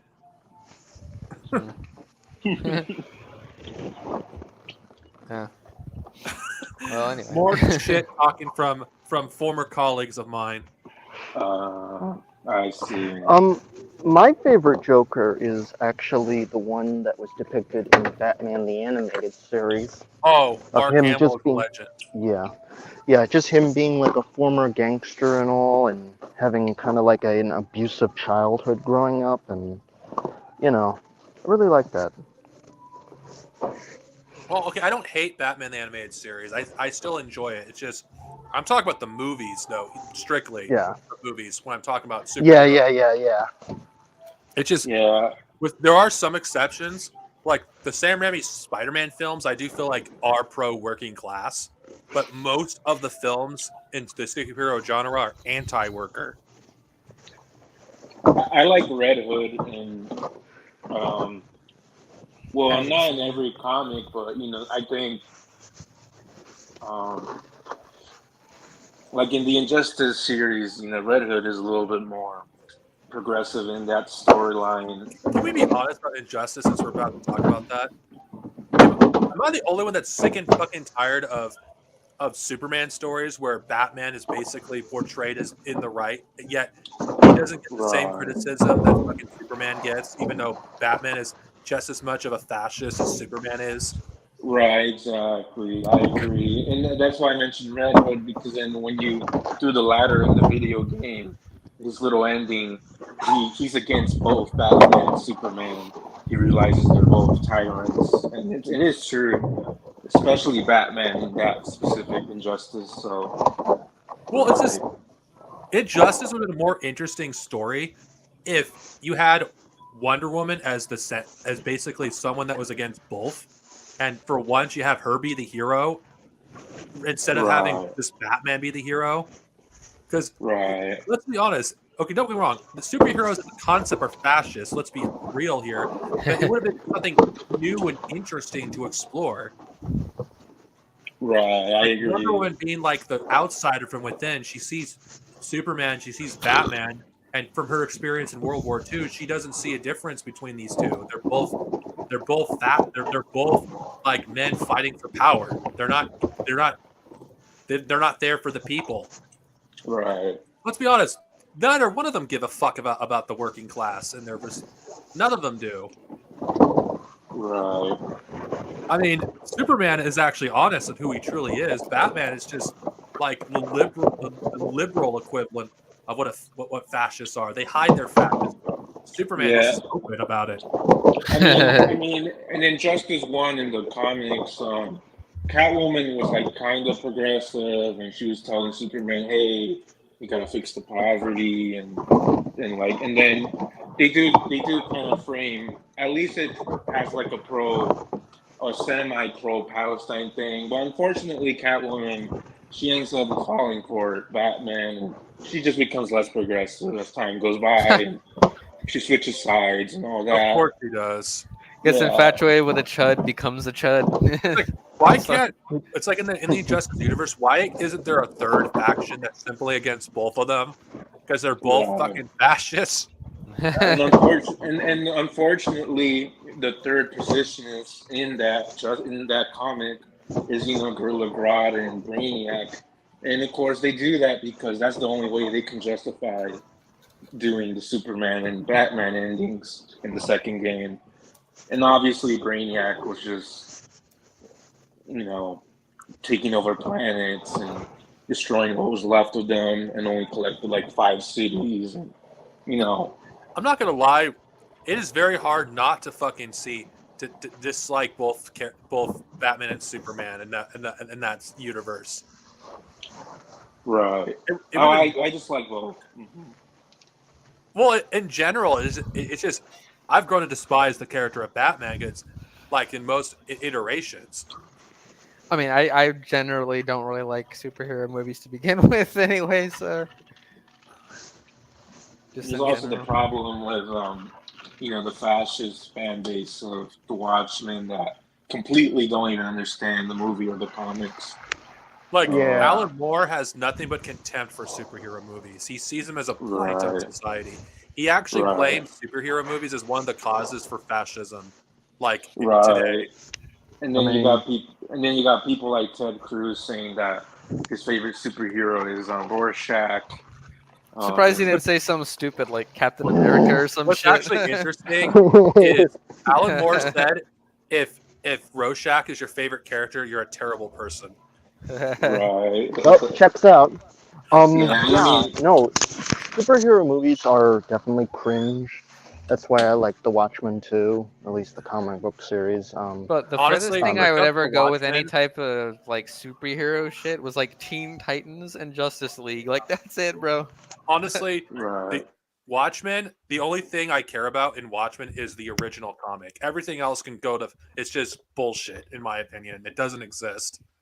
Yeah, and the There's Doomsday no Clock point of the series original is comic. yeah, and the Doomsday Clock series is even worse. Just throw that out. That's the whole that's where they did the Watchmen crossover with the DC universe. Remember when I was Um, like 10 years old, I used to collect like Spider-Man fucking comics. I don't know. And then they just stopped coming for some reason. And I just stopped caring. right. Yeah. Honestly, it's really hard to even like superheroes. Like, but it's just, I just don't find them that interesting or that appealing. It's like, Yeah, I don't know wait, what the big I have the appeal is. Ninja Like Turtle. I have Ninja apparently, Turtles like comic on my. yeah, apparently like I they're have Ninja pretty Turtles comics popular. You know, on my like, shelf. uh, Now I have Ninja Turtles comics on my shelf, which are more in line with my class. Why the hell would I read superheroes when I can relate more to these characters, despite not being human, Hell yeah. because they're fucking lumping, than fucking and Spider-Man or whatever. I don't know. Oh, whatever. Spider-Man, it can be relatable depending on the iteration, but as a whole, superheroes is very difficult to connect with them. Not to mention, it doesn't help the fact that these characters in these comics, they never fucking change, or if they do change, it's never permanent. Like, God forbid you fucking a character gets married or has a kid. Like, we can't even make these characters grow because they fucking are stagnant. I hate that shit when there's no like continuity like in that shit. Like they There is reset like all the continuity. time. Well, There is continuity. It's just very loose. Yeah. well, the thing is like a lot of reactionaries and fascists, especially like the feudal types. I mean, they're into the whole cyclical history nonsense, and we That's see this in annoying. and we see this in the comics. You know, they're always doing. You know, they're always restarting and restarting. You know, and Oh, it is. Yeah. The thing I really hate about resurrection in comics is there's basically no consequences for such a resurrection. I feel like if a character is going to come back from the dead, there has to be some consequences for it. Because I feel like when you come back from that experience, you should come back as a changed person, not being exactly who you were before. That just doesn't make any sense. Fucking Dragon why- Ball just come back even stronger than before. Well, to be honest, if you I'm not trying to justify it in Dragon Ball. That it does have its own set of rules because without the Dragon Balls, they cannot come back to life, or gods Yeah. resurrecting them. So, to be I fair, in Dragon Ball, it is actually hard to come back to life unless you possess a Dragon Radar. I think Krillin. I think Krillin gets revived less times than what everybody seems to remember. I don't know. Yes, Like everyone always remembers like him dying a lot, but I don't think he actually did die that much. actually, Krillin died 3 times. In Three Dragon times? Ball. Okay. well, Okay, in once- Super, There's three in there. Yeah, he Once died in against Dragon- Frieza, right? And then Once in Dragon Ball, his Well- first step, Frieza, when Majin Buu destroyed Earth. yeah. If you count GT, 4.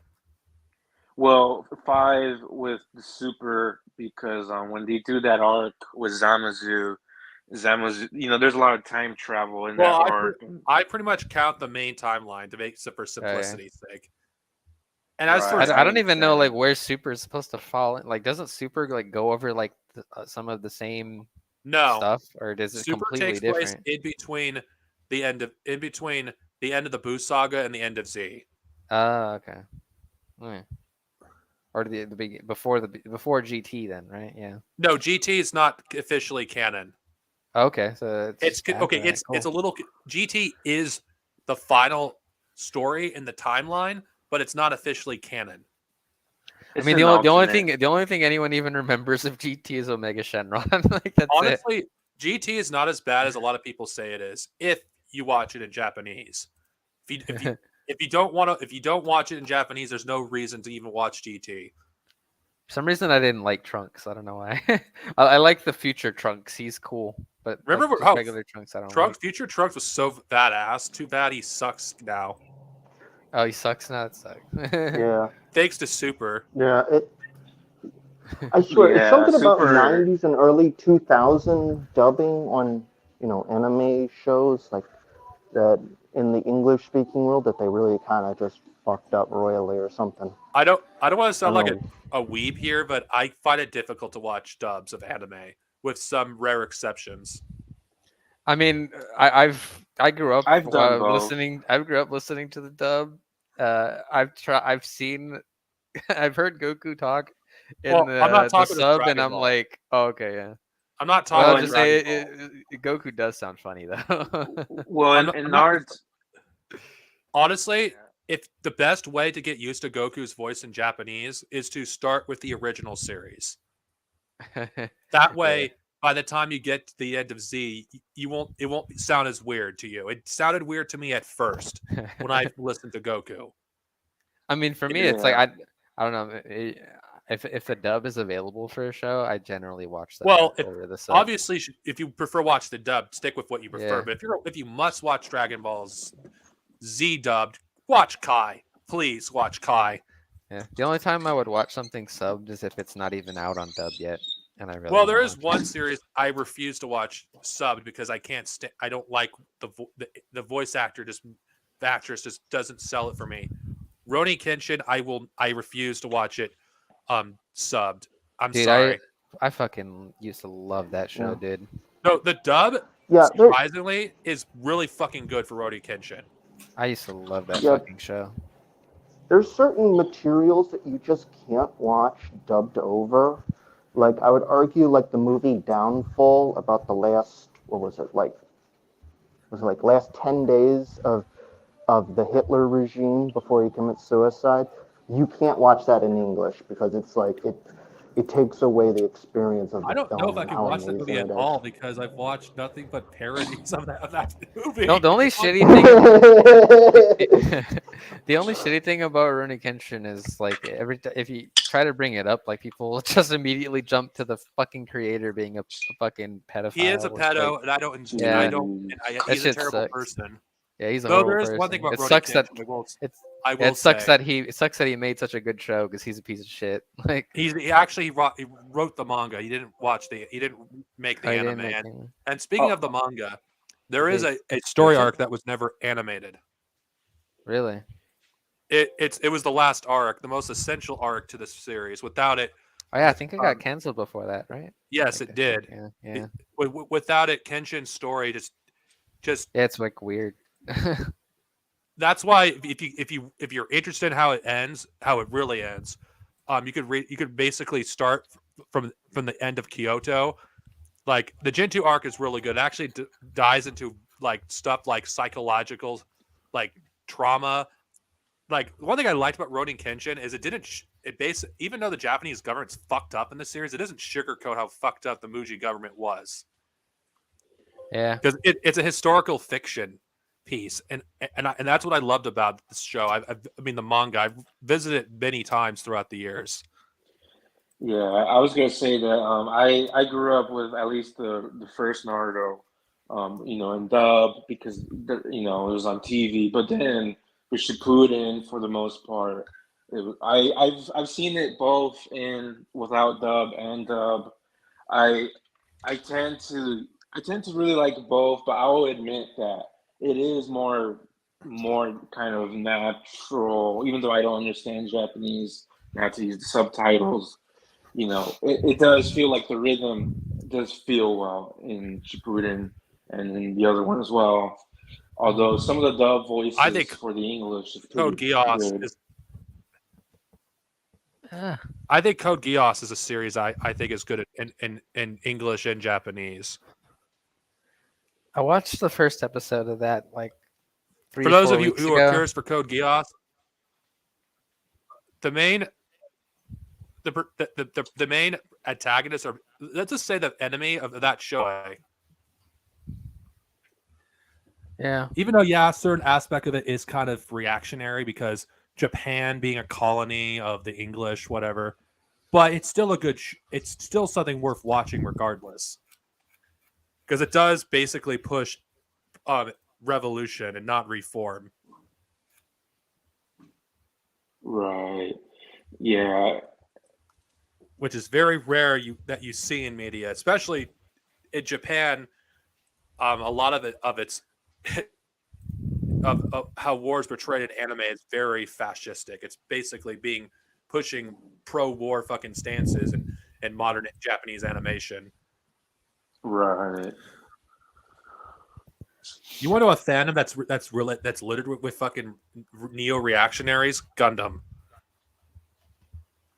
I haven't seen Gundam yet. Just Yeah, type, but- just type Zeon did nothing wrong, and you'll get a lot of fascist fucking shit. Xeon. Okay, the Principality of Zeon, basically they're Nazis. Yeah, anybody I'm a saying- fan of basketball, so when you say like Zion or Xeon, I No, think of Zion Xeon. Williamson. Yeah. Yeah, X did nothing wrong is usually like I swear it's actually like so hard to take seriously sometimes. It's actually kind of like a meme half the time. No, Like, I've I'm actually I'm always mind blown with all the fucking videos defending like Walter White and shit, Breaking Bad. I'm like, bro. I'm serious. Yeah. I've actually it's- fascists do believe that Zeon did nothing wrong. Even though the Principality of Zeon in the first few hours of the 1 year war killed 2 billion people. Yeah. Oh, what were you saying about Walter White, Flashy? I was just... Oh, yeah, like it's weird to me that there's so many people that seem to think that like Walter White did nothing wrong. It's like, Oh, dude, the my guy was a literal God. man baby, dude. Like, What's actually Right. interesting, I think the creator of the show has grown to hate the character because of I the would fans. agree with that. Yeah. It reminds me Yeah. of people who used to like, it reminds me of David Chase when he created The Sopranos. And then people started to latch on and like Tony Soprano. And he was like, what is going on here? Tony Soprano is a Right. horrible piece of shit. Literal Right. fucking monster. I Why? mean, that's the problem with like those are where I wish Stone was here because I had talked to him once about kind of these themes about like the lumpen bourgeoisie and cartels and stuff like that. But I mean, yeah, it shows that like the reactionaries love Walter White from Breaking Bad, and I'm conflicted about the Breaking Bad sequel they did spin-off for Jesse Honestly, Pinkman. I don't think there's anything wrong with I liking didn't a like character. that shit. I don't think Oh, there's go ahead. anything wrong with Right. liking a character who's a terrible person as long as you don't identify with them. Right. Yeah, you Oh, can right. think they're speaking like of- an I didn't- entertaining character, you know. and, Like example, Yeah, it's- Goldie Cott in Deep Space Nine is an amazing character. Probably one of my favorite Star Trek characters Ow. ever. But he's a terrible person. like, The guy's I a think, literal fucking Nazi. I think they depicted Saul Goodman in the Better Call Saul prequel that they did pretty well. Like, he's a terrible person, but I think they did it pretty good with him. I liked him in that I show. see. Yeah, his brother was. Well, I a think terrible freaking- people can be likable. Just don't identify with them, please. Yeah, his brother was a fucking dick in that show, though. Like, Right. Although to be fair, he had some serious what didn't he think he had some kind of disease that like was like Yeah. hypersensitivity to electricity or something, and he didn't really have it or something like that. yeah, it was like weird. There was so many moments where it was like it was clear and obvious that it was like he was just making it up or like it was all in his head. But I mean, the fact that it was all in his head is like it was real to him, and at the end of the day, that's what like did him in. But yeah, As do I think the Cardassians are evil? To be honest, I think characterizing an entire race is pretty reactionary because not all Cardassians were evil. I mean, there was multiple examples in Deep Space Nine of Cardassians that hated what their government was, who actually were against it. So I think it's like saying are all Ferengi greedy? No. Like you can't just look at one member of a species, if we're going by science fiction, is judge all of them based on that one person. Bro, I thought you were talking about the Kardashians. I know. That's why I had to clarify it. Like I was 'cause like, you- wait, Kardashians are a only race now? person here who basically has some decent Star Trek knowledge. Yeah. So Kim Kardashian. I thought that too at first. I was like, wait a minute. Right. Yeah, there's terrible people too. But then again, if you look at Star Trek, all series, like there's terrible people in the Federation. Do we judge the entirety of the Federation based on a few individuals? No. There's terrible humans in Star Trek as well. We don't judge the entirety of the human race in that world. Yeah, it's So- it's like saying. Oh, sorry. You go on, or It's like in the I real mean- world. Like, continue, Gungeros. You're about to say something. If you can.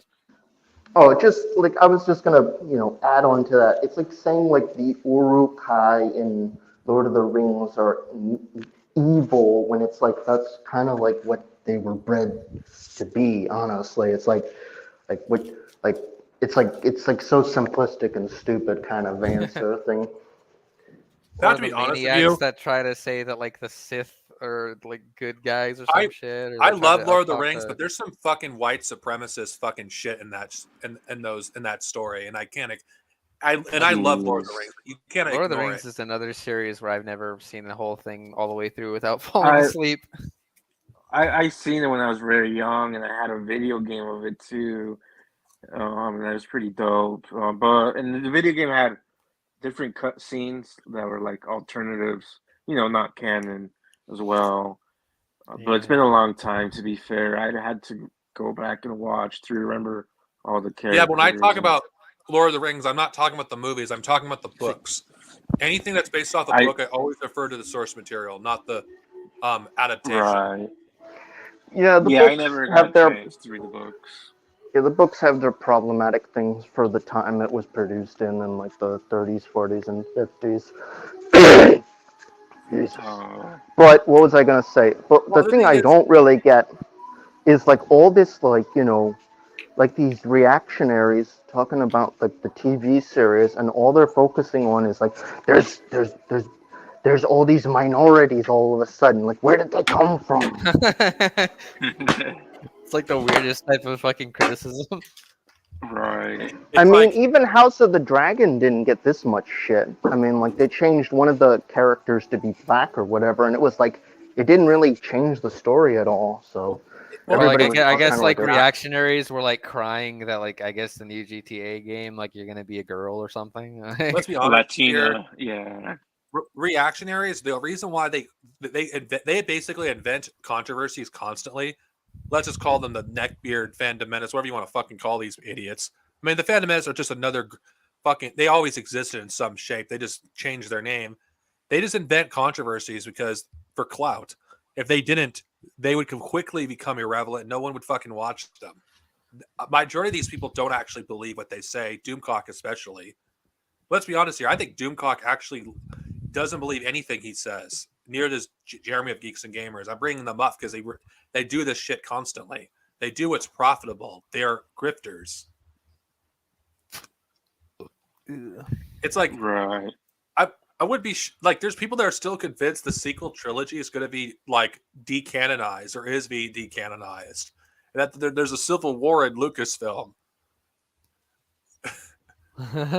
Like, unfortunately, I did this back when with the person that shall not be named, basically making fun of the fact that if he was basically to say there was a civil war there, that George Lucas got the National Guard to invade Lucasfilm and Kathleen Kennedy is probably dead, they probably would believe it. That is how ridiculous it is. Jeez. Right. I'm sorry, be who? Be who? He who Yeah. shall not be named. Yeah, the reactionaries were crying about GTA 6 leaks because I think one of the main characters is like a Latina woman, and that Such that a alone. stupid thing to fucking Right. bitch about. Let's Like, be honest what? here. If San Andreas was released today, it would be shitted on for being woke. Absolutely. Okay, for context, why do I say that? Because of Carl being black. And because it's anti-cop as well. The fascist I pigs. actually think, when I played San Andreas. When I went on a rampage, I just shot cops. I didn't shoot people. I just shot cops mostly.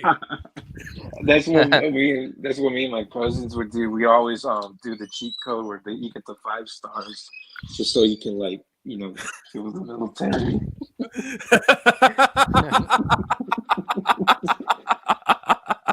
That Yeah. good one. Attack this. I mean, For I always real. thought I always had fun doing the cheat where everybody fights each other, like everyone's immediately hostile towards everybody else, but also making it so that everybody has weapons and it's like a fucking war zone throughout the whole city. Right. That shit's awesome. Yeah, what I love about GTA 5 is like in the missions you're shooting CIA agents and like mercenaries and the FBI. I never really Yeah. got that much into GTA 5 Honestly, or 4 for let's that be matter. honest. Like, most GTA games, the only reason they were still as popular for long as they were is because of the modding community, which unfortunately, oh, absolutely. Rockstar Right. basically nuked. Right. Yeah, Like they you nuked it saw for all sure. sorts of fucking crazy ass mods. Like this, even though some of you guys find it cringe, I actually watched cutscenes of San Andreas where you had an anime girl with fucking Carl's fucking voice. I thought it was hilarious because of how ridiculous it was. I think there was like a clown cheat I'm code or sorry, something like that. It's just hilarious. Right. Yeah. And- Man, Jesus, we've been fucking.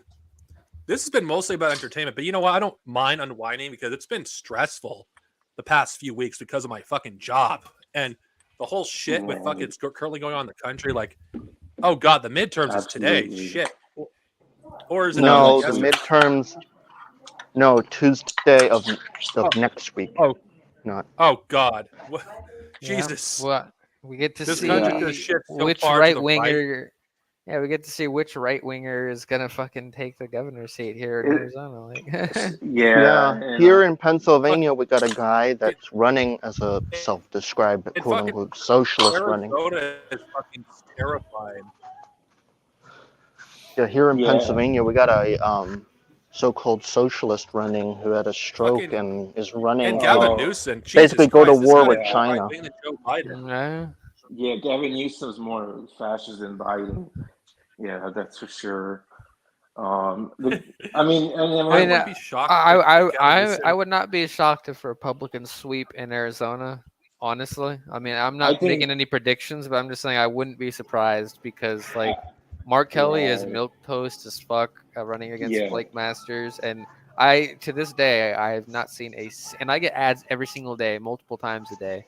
I've not seen a single ad from the Democrats that have been pro Katie Hobbs. That they've all been just like, oh, I'm a Republican, conservative, fiscal conservative, whatever. And I've voted Republican all my life, but this time I'm voting against Carrie Lake. It's like, okay, Yeah. like that's the only type of shit I see. Like, Yeah, I and see she's those- bragging about being pro-immigrant, pro-law and all that I thing. mean, it's just Yeah. yeah, they I just see like those talk ads about here. all they talk about is like how she's like says that the election was stolen. Like that's all they got. let's be I'm- honest here. Is there any difference between Rand DeSantis and this crazy bitch that's running? I mean, I think she's probably worse. I don't know what Ron DeSantis's history on homeless people is, but she is awful on homeless people. Well, Ron DeSantis has imperialist ambitions if he ever gets to the White House. But yeah, they're both. okay, I mean, just- Florida's really I- fascist. I personally don't. Okay, I think regarding Cuba, I do not think Cuba's going to be invaded if he gets into office.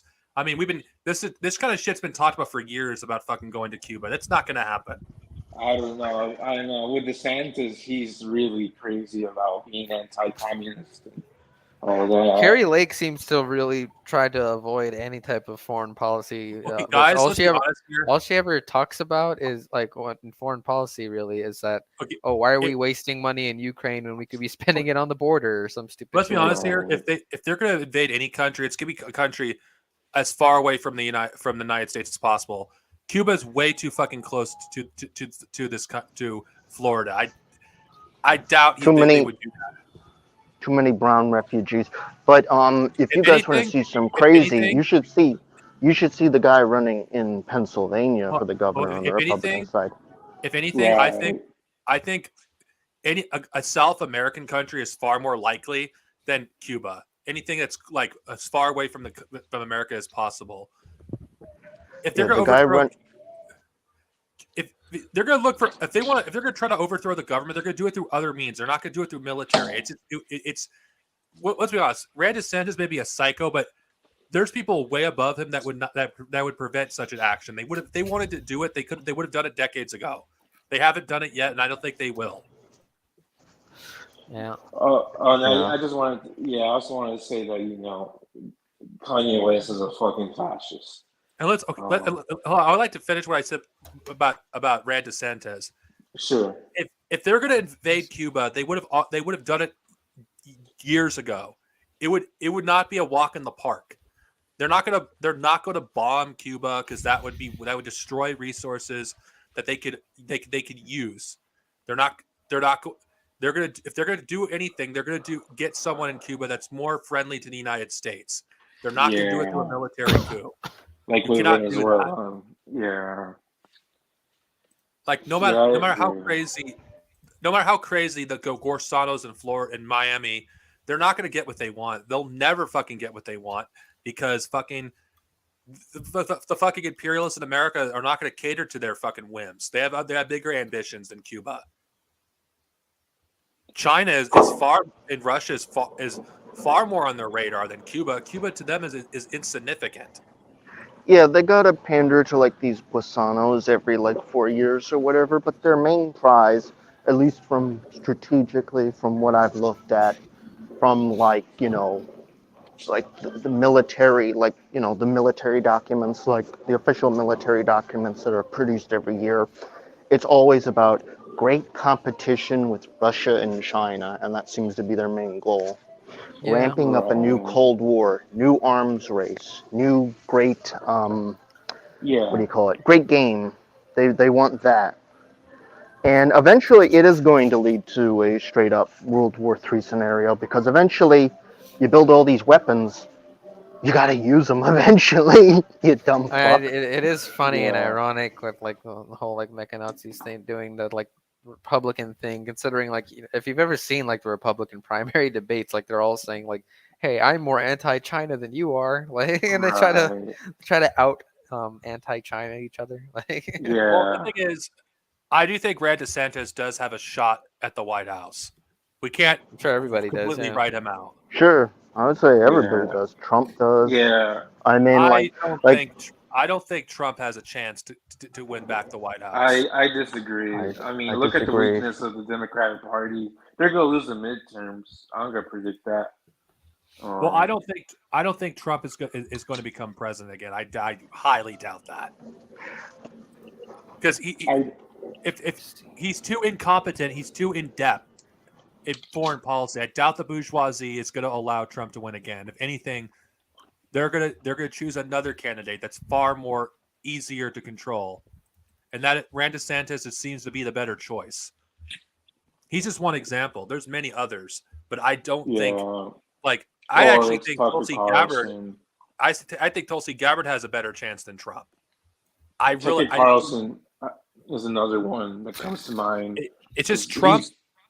Tulsi Gabbard, I think she's either gonna run herself or she's definitely gonna be someone's VP. Like, Yeah, Well, I'm that just one, saying. yeah. Okay, Trump. I just don't see him winning unless he has either Rand DeSantis as his running mate or Tulsi Gabbard as his running mate. I just don't see it happening. They're just Well, he could still win the primary. That's at the very least. But the thing is, like, who's going to be the Democrat ticket? I mean, is Biden really going to make it? Okay. Let's be honest here. If he wins the primary, yes, he's probably going to win. But if he doesn't, I don't think his chances of winning the primary is as high as like a lot of Trump supporters like to say he has. I've seen more support for Rand DeSantis than Trump. Amongst the petty bourgeoisie, yeah. I'm like, I'll agree there. It just Trump is fucking a joke. Rand DeSantis is I'm just looking for the perspective of the petty bourgeoisie for like he's young, he's competent, he's basically Trump, but more controllable, more competent. He actually understands politics. He's also supported by the neocons, so that's something you need to also keep in mind too. yeah. Well, not to then you mention- got Tucker Carlson. You know, he's the worst of both worlds, really. Of course, if you ask me, if Tucker Carlson wins, Trump has no chance. If he were to run by some, Right. he would have no chance. His show is the most watched in America. Yeah. I mean, I wouldn't be shocked. I wouldn't be shocked if the rate things are going that Kanye West becomes the GOP nomination at the rate things are going. Yeah. That too. Like honestly, I don't buy that. I don't buy that Kanye West is suffering mental illness. He is agree. far more competent than people say he is. Yeah, and I mean, let's be honest. Like, these liberals have been making excuses for him and his reactionary shit for years. He's done slavery denial, anti-woman. Yeah, how was he White not Lives canceled for that Matter. shit years ago? Right. Yeah, White Lives Matter. He's making money off that racist shit, and he's It's doing like all this. He's like, yeah. Honestly, Kanye West is. Oh God, if he wins the presidency, I don't know if I'll be able to take this country seriously ever again. He's dangerous. I mean, he's the most extreme now. He's anti-Semitic all the way through, like, Nazi level. Well, fucking Rand DeSantis is an anti-Semite. I mean, the guy was literally I agree.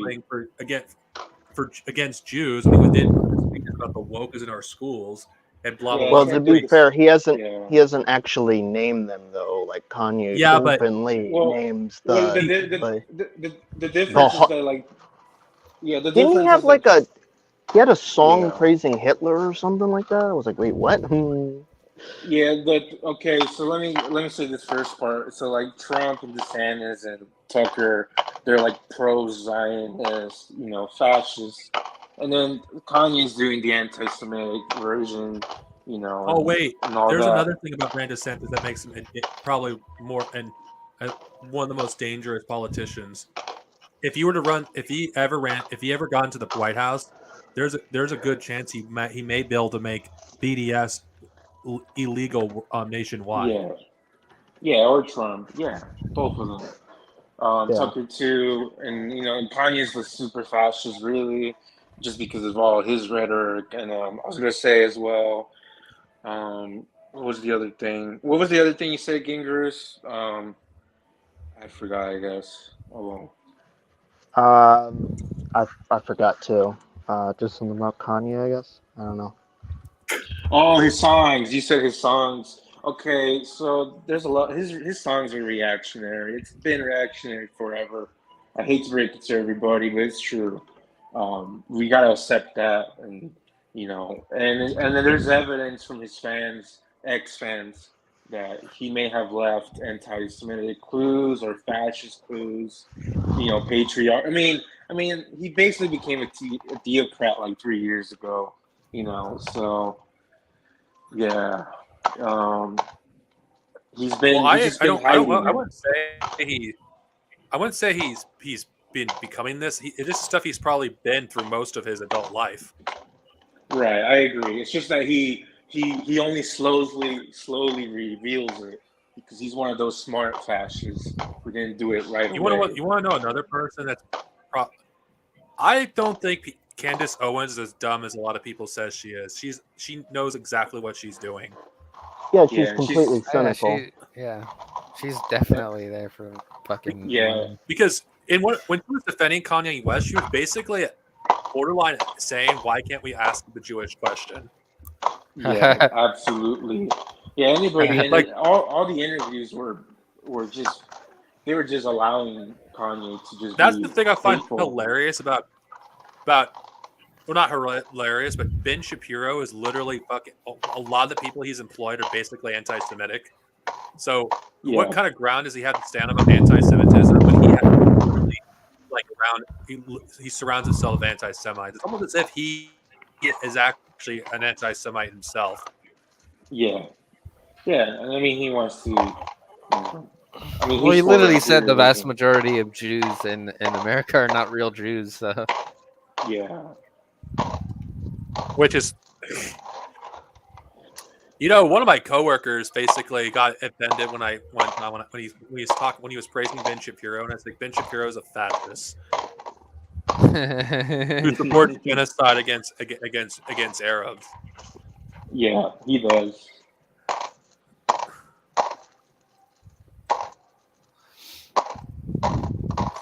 Yeah, I remember like Okay, I why mean, is he tried Ben to Shapiro like anti- skirt around that too.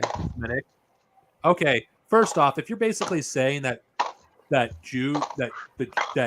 most Jews aren't real Jews, that's anti-Semitic. You're denying them their basically their religion and their culture. Basically saying it's not authentic, that they're not real Jews.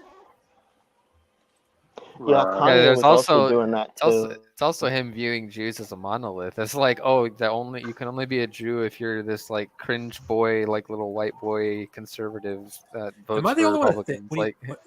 when you look at Ben Shapiro, like you could literally he has the demeanor of a fascist. I mean, that fucking guy looks like he looks like a fucking he literally does look like a sociopath. You could just tell just by his demeanor. He's got that Right. Goebbels mentality to him. Yeah, look either. I mean, he literally said that like Palestinians live in sewage and shit like that. Like the guy's disgusting. Right. And his view, Yeah. he said it in his late teens, but if you really look at his rhetoric today, it hasn't changed much. In fact, it's gotten more overt. Right. Yeah, it everybody's has. talking about cancel culture, and it's like, why is nobody talking about, just this anti-Arab sentiment, like, that they're... Because America itself is anti-Arab.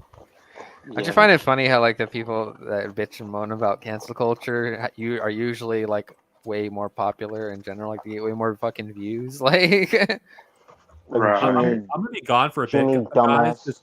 just continue this conversation without me for a bit. I gotta wash my dish. Sure. sounds good. Sounds good. All right, we got hell scenario. Jimmy Dore, Kanye West, 2024. Oh, I mean, I could see it. I God. could see it happening. Like, Yeah. Yeah. or Tucker Carlson, Jimmy Dore. Jesus. Yeah. Or maybe Kanye and Culture Thug. Or, Culture thug. yeah. Oh, And man. all the white supremacists love Kanye now. He's really like defending. I mean, he's out there doing the whole white people are victims, white males, he said, are victims. So that really shows you there. Yeah, it's Yeah, insane. eventually he's gonna start asking guys, we need to start asking the serious questions. What really happened in Eastern and Central Europe in the 1940s?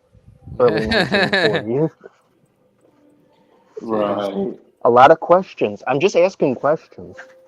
He'll do the Trump thing. I'm just asking questions. Yeah, that shit is so dumb. I hate when people say that shit, dude. And it's like clearly like Right. some reactionary garbage. Exactly. Did 6 million really die? Like, I'm shocked that's gonna probably be the next. Yeah, I mean Kanye's like probably one day away from that. Really, he's already doing the thing where they're that blaming groups, blaming a whole entire like religion and culture of people, and saying they control like the governments and all that. He's doing that already. Um, yeah, Yeah, he's Did he making literally. money off of it. Did Black Hammer come out in favor of Kanye, or like what's going on? I think Black Hammer. I think a lot of their membership is still in jail or something. The Mecha-Nazis are defending Kanye too, and then of course every Nazi. Oh, they've been starts. defending Kanye even before that. They just got even more excited. They got even more excited. I'm Right, waiting for the yeah. RT segment with Spanky Hanky McGee when he does his pro Yeah, Kanye RT segment. You yeah. know it's coming. The CEO of RT in Russia is just complete fascist. She went on like TV on Russian TV, but on another channel. She goes on like the channel one or whatever this was called, and she was saying, "Oh, we gotta draft all the so-called, I'll put them in quotes, She said, draft or recruit people that are drug addicts and quote unquote bombs, quote unquote alcoholics, which just means going after the homeless and lumping pros and they've been recruiting a lot. They've been forcing prisoners to join the war. Um, yeah, It's wild. But also remember, Russia's not imperialist. It's post-imperialist. right.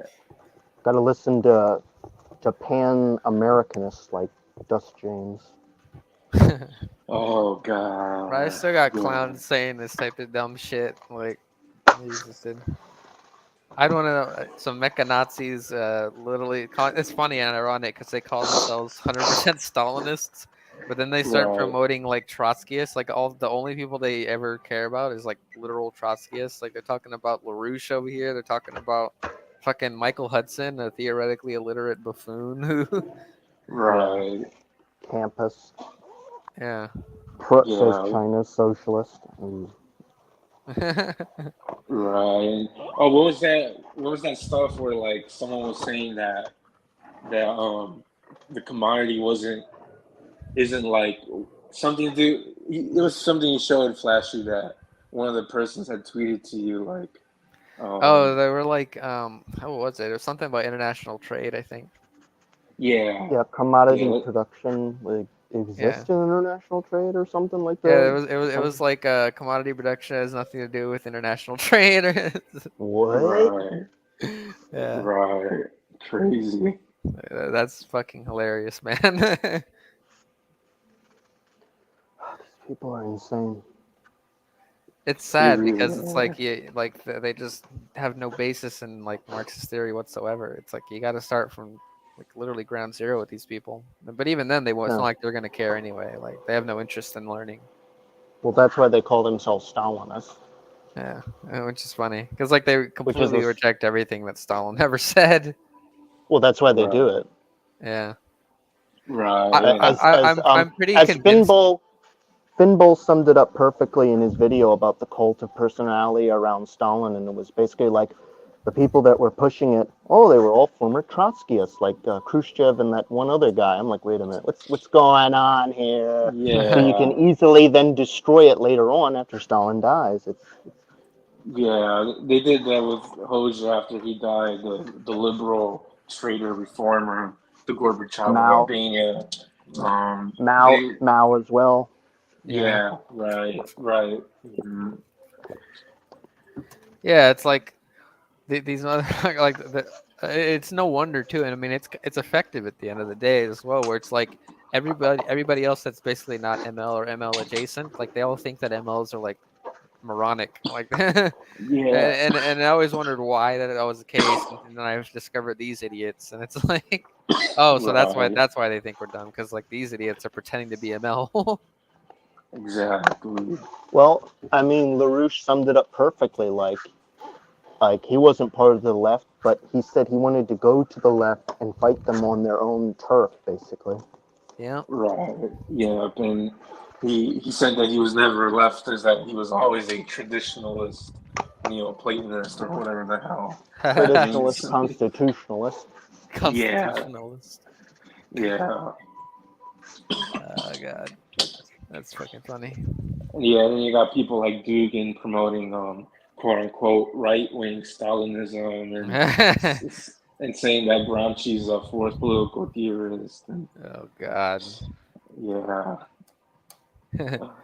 Or completely doing what the idiot and I think he's doing, just completely like not knowing what Maoism is. Like they think Maoism is when you love the peasantry and like you think they're the revolutionary subject. It's like that's not what Right. Maoism is. Right, exactly. Like even in Mao's class analysis in Chinese society even says there that the proletariat are, even though they're small in number, are the leading revolutionary and progressive force in China. Like Right. And talking about the peasantry in 2022 is kind of, especially in America and industrialized world, is kind of ridiculous because it's like we don't really have a peasantry anymore. We haven't for a very long time now. It's like for real. like talking about like the rural peasant in America. It's like, motherfucker, we don't Well, really have. a yeah. Well, rural here's the peasant. thing. Like they probably know that, but they don't give a shit because all they really care about when it comes to the peasant is this like inherent thinking, like, oh, well, they're just inherently conservative, and that's all they really Yeah. care about. Like they just want to push Yeah. conservatism. That's it. Conservative Yeah, nationalism. That's all they have. That's all they care about. They're radicals. They're radical conservatives, basically. Yeah. Or reactionary conservatives, I guess, as well. But yeah, and I mean, I'm Yeah. looking at this Dugin quote, and he says that, oh well, Maoism is too modern for me. And so he starts praising the Yeah. new thing is Xi Jinping, China, Yeah. and saying that they need to add Heidegger in it so that it gets complete. Honestly, Ooh. I have no idea what this walked into, but can we just all agree that Dangism is basically Trotskyism with extra steps? Oh, it is. It literally is. It's the final culmination of Trotskyism. I just find it hilarious how Dangis will call fucking everyone fucking trots when they're the fucking biggest fucking trots of everyone. Because every single fucking Dangus I fucking encountered on the internet was almost all of them were former trots. Right. Without exception. Well, Yeah. let's I mean, look at I've had government- a lot of Dangus admit to me as well that like it's in their class interest as petty bourgeois people. I literally had a guy the other day that was like, he literally said like, yeah, I'm like middle bourgeois, so like of course I'm gonna like, I agree with this stuff. It's like, Well, it's like, well, wow. let's look at a government where it's dominated by Trotskyists on the planet. Like one government where they're currently in control, and that's Venezuela. And Right. Venezuela is dick riding China and Russia like no tomorrow. In fact, Yeah. I'd argue to a certain extent they're basically client states now of them. Well, I and mean, they're there's making literal Russian troops there. Venezuela's also trying to make a deal, a class collaborationist deal with the U.S., where Maduro's gonna like agree with some like agreement with like, well, they're gonna kick out Guaido, but basically he's gonna make a deal with the bourgeoisie compradors, and he's attacking You know what's the funny is communists. I bet if that does go through, like some of these clowns will say, "Oh, Venezuela's taking the capitalist road now." It's like, no, they're doing the exact same thing they were doing with China and Russia. It's just they're switching to the other side. It's like, Exactly. Or they could just ignore it like they always do. yeah, well, they Yeah. just ignore it. Yeah. But wait, aren't these people patriotic socialists? So shouldn't they be praising this as a good thing? I mean, these are the type of people that like said that Cuba only started going on the socialist road when they or on the down the capitalist road when they passed the new family law. Like, Right. Exactly. Yeah. It's like God forbid they do something good for the people and suddenly not fucking socialists. Right. yeah, like it wasn't even something economic and shit. It's like, oh, like now It's like, they're make taking up the your capitalist goddamn road. mind. Seriously, make up your goddamn mind. Yeah, accusing Castro's daughter of being like CIA or a liberal or whatever. Yeah, it's like, wow. Yeah, that's some wild shit. It's like, It's wow, like, you guys didn't have any problem with like the laws they're passing over about private property and like 10 years ago? Like, Right. it's Well, I actually think Comrade Confucius did a good video regarding regarding the pet stocks, how they're actually not stupid. They know exactly what they're doing. right. yeah, I watched this video. It's pretty good. They're wreckers, and they're trying to discredit the communists by defanging the message of Marxism. Yeah. I don't agree with everything Comrade Confucius says, but I think the guy's, for the most part, is pretty correct on many of his videos that I've seen from him Yeah, so far. I'm still trying to find out like what it is specifically about him that makes him always try to really push the distinction. It's like, oh, by the way, I'm not a communist. I'm like just a socialist. I'm like, Well, what's not his every issue with it? socialist supports communism. We got Yeah, I know. I was wondering like with him, what are his holdbacks on? Because he seems like a cool person. well again. I don't know what his views are completely, but so far what I've seen from his content, I think he's done some pretty solid videos, Yeah. like explaining what white supremacy is, what it isn't. Right. Like the Yeah. Pet Sox fucking hate him. They've been like attacking him constantly. Yeah, they It's have. hilarious. It's like, wait, you guys support the Chinese people until a Chinese person actually fucking speaks? Right. Well, it's because he doesn't fall into their bullshit little narrative. That's why. So who are the Right. chauvinists again? Yeah. Well, it's because like he pointed out in one of his videos, and something we already believed in. It's like, the working class is not a monolith, yeah, and people in general are not a monolith. Like you can't just judge every Right. Chinese person the same thing. It's like people are different here. Right. Yeah.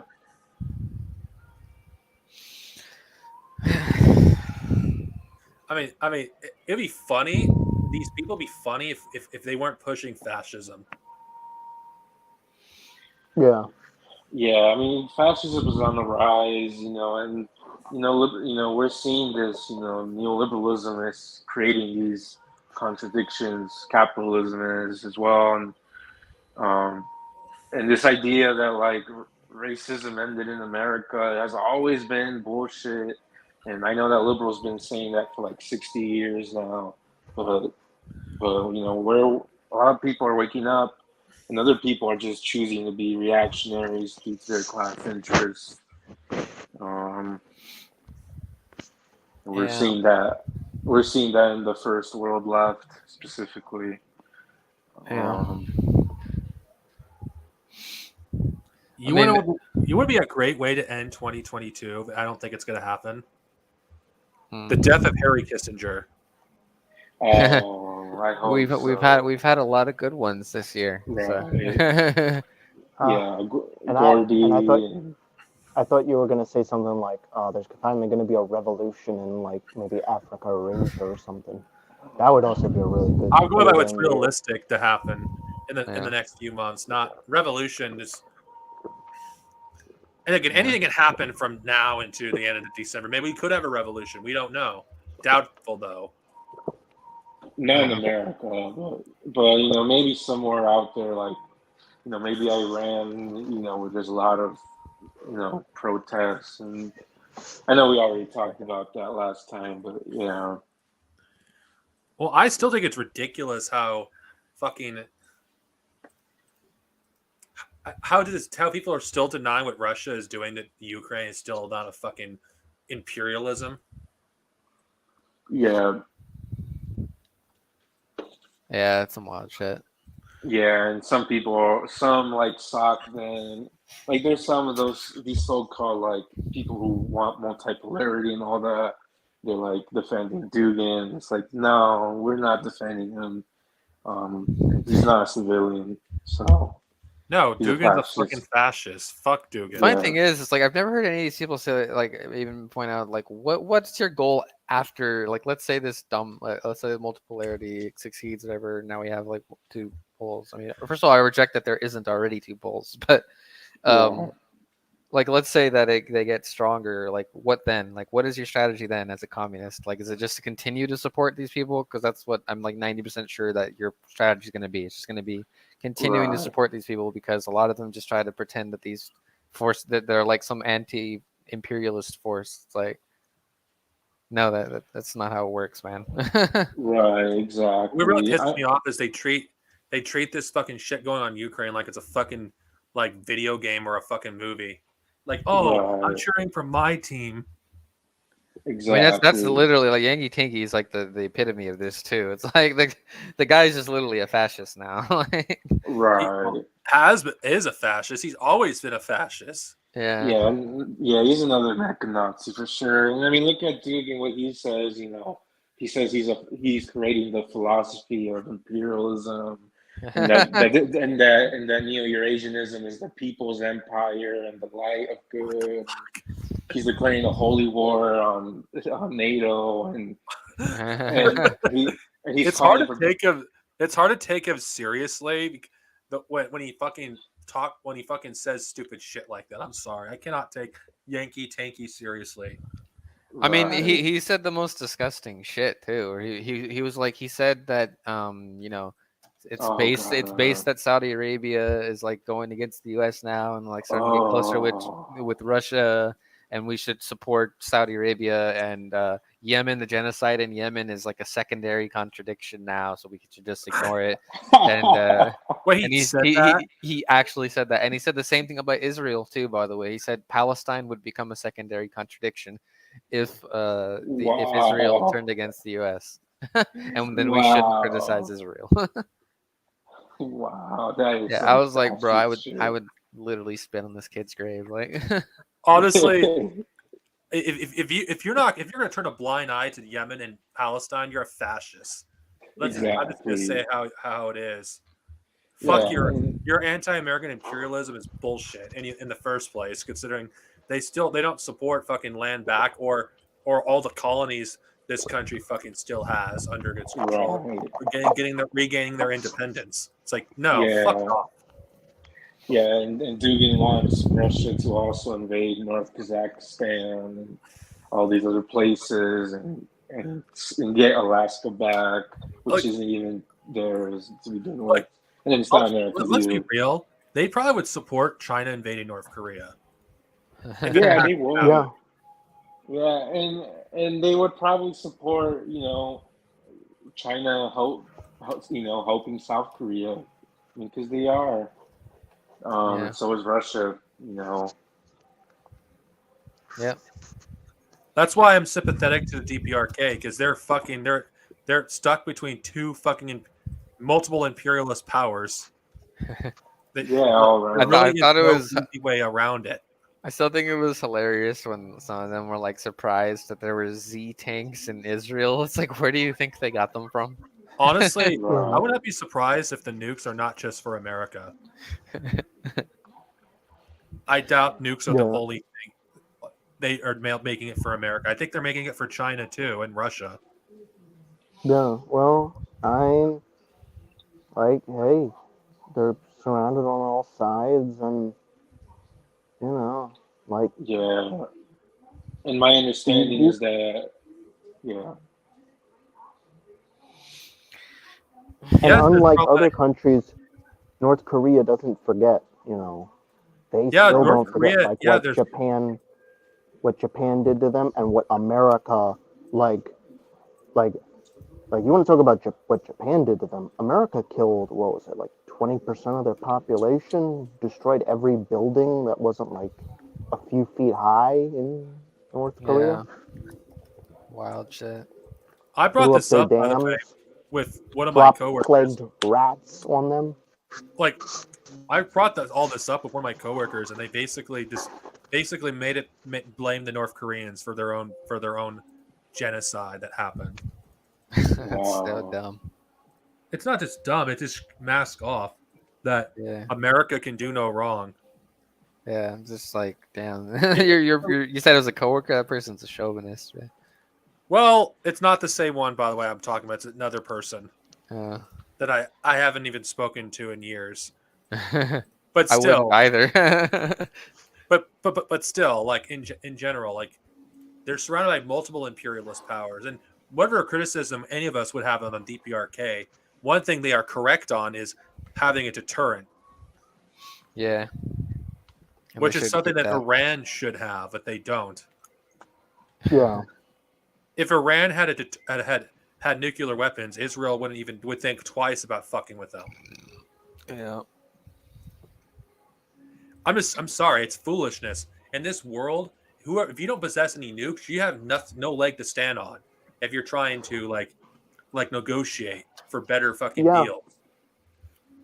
And I wonder sometimes if these leaders of some of these countries sometimes use that, not getting nuclear weapons as a way to sell out. Honestly, I Well, really wonder. that's what Iran is doing right now. Although it looks like the imperialists don't even care. They want to end. They don't even want to do anymore. But that's what they were trying to do the Yeah. last 10 years. And yeah, and I know that the white supremacists who were apartheid South Africa, when the white supremacists used to own nukes, by the way, but they sold it before they left. Yeah. Yeah, And they sold it like just before they got out of power. It's interesting. And also what's Right. interesting is that Ukraine and Kazakhstan got rid of their nukes, and they also seem to get invaded just afterwards. Isn't this interesting how we see a correlation here? Mhm. Yes. It's almost like the Nuclear Non-Proliferation Treaty is a bourgeois treaty that exists for the imperialist gang to have nukes. Right, exactly, and that's why this whole like multipolarity crap and so-called Marxists upholding UN resolutions against North Korea is like completely just antithetical to what we believe in. Um, Yeah, right. what about the UN resolution invading Haiti and the rape? Yeah. Right. Look, yeah, Stan, you're right. You're right. You're fucking right. You're fucking Mhm. right on all of this. All of this, you're fucking right. Any country that once possessed nukes, when they denuclearize, they fucking get invaded or they get fucking cooed. It's like North Korea, whoever, regardless what anyone's criticism of its some of its more reactionary aspects of the regime, understands what's at stake if they Yeah. were not to have nukes. Yeah. Exactly, for sure. I know that the U.S. has also been targeting Sudan for an alleged nuclear program, and they gave in to Trump. They sold out, basically. Yeah. Um, and we know that NATO has nukes in Europe and stuff like that, too. Well, the very thing is, it's terrifying about a potential nuclear war is like, I forgot the name of the author who wrote the book, The Doomsday Machine. Like all these scenarios they had planned when they to nuke the Soviet Union and China, there was no version of a plan that didn't like mean like only using not doing it. Like, is that book is what convinced me that it wouldn't take many nukes to basically wipe out all life on Earth. You just drop a few nukes at certain regions of the planet, and you could basically Right. kill most of the world of life on Earth in under a year. It wouldn't take much. That's Well, what a makes lot of nukes it. terrifying. Well, oftentimes they also didn't factor in the fact that it would cause nuclear winter too. I mean, like all the Right. fire and smoke from the air going up into the Yeah. air. Not to mention, also, like there was a chance what the first nuke was about to be fucking used, that there were, even though it was a small chance of wiping out all life on Earth. This is how fucking bloodthirsty the fucking Right. imperialists in America are, that they were willing to risk wiping out all life just to show the fucking Soviets, Right. if you fuck with us, this is what will happen to you.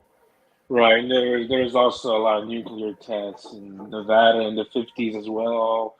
Obviously there's some I think England did one in the water somewhere, and I had posted some videos recently. Well, in Discord at least, but yeah, there's the fact that they were even testing nukes even after World War II just shows you how dangerous these people are. And then you got people like Dugan and LaRouche who advocate for.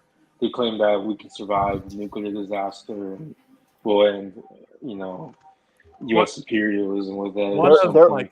one of Albert Einstein's biggest regrets was helping the United States make the atom bomb. Yeah, and J. Oppenheimer as well. But Right. what else was I gonna say?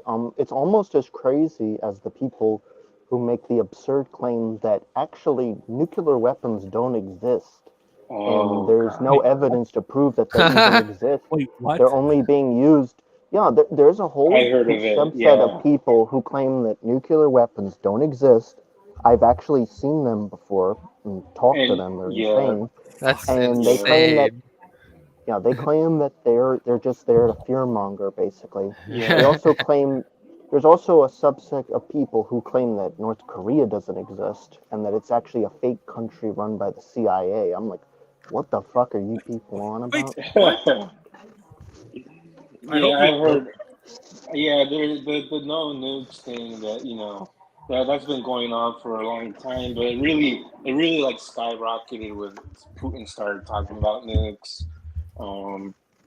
Yeah, and LaRouche is another one of those people too. He says that nukes are just regular bombs and it won't cause a nuclear winter. That's what he said.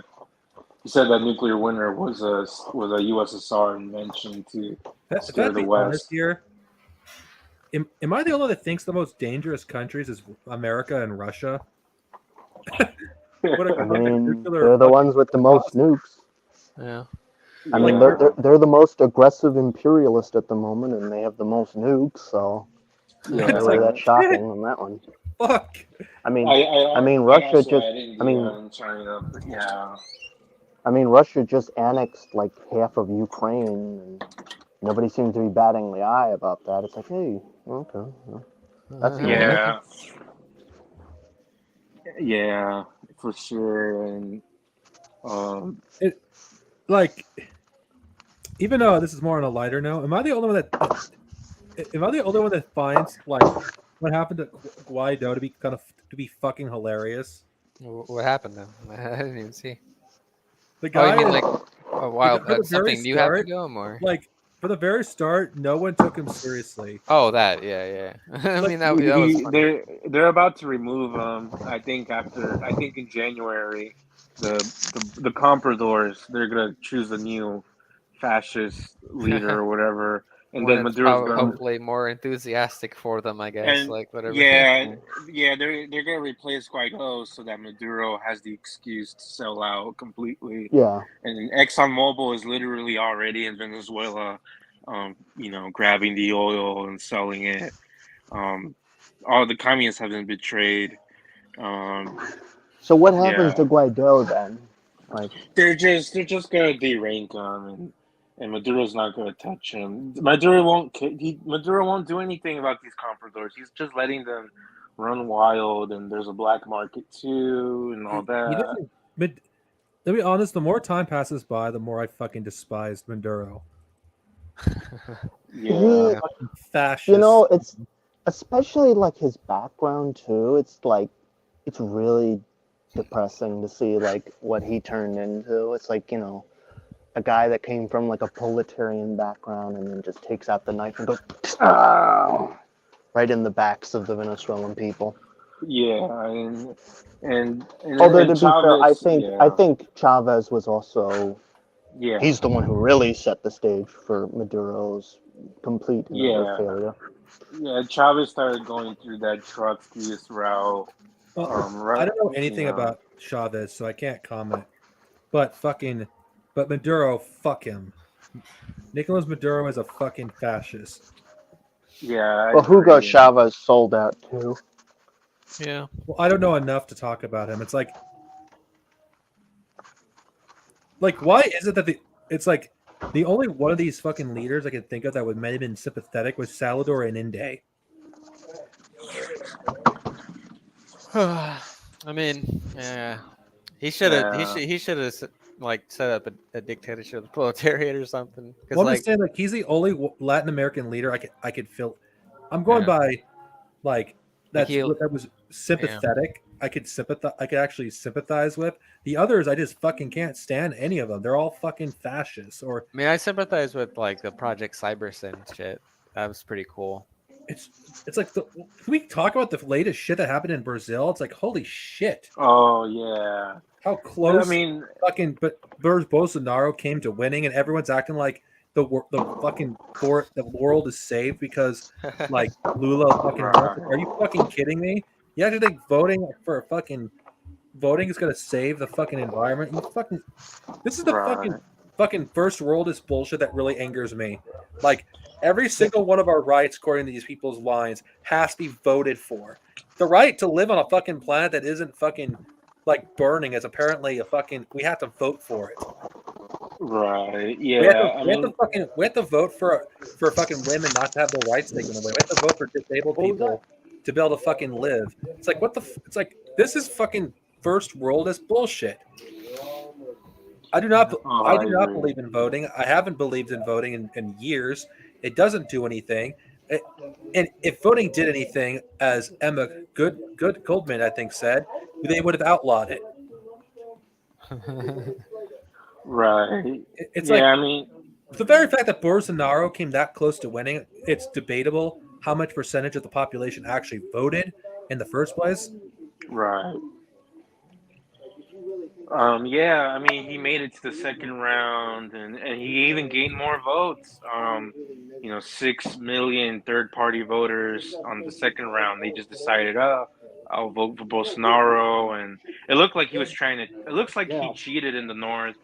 I know Like, that. even if objectively Lula is the better choice, it doesn't change the fact that voting for the save the fucking planet is something that should not be negotiable. And the people of Brazil should not have voted for him in the first place. That you have that many people that support basically an open fascist. It's like no.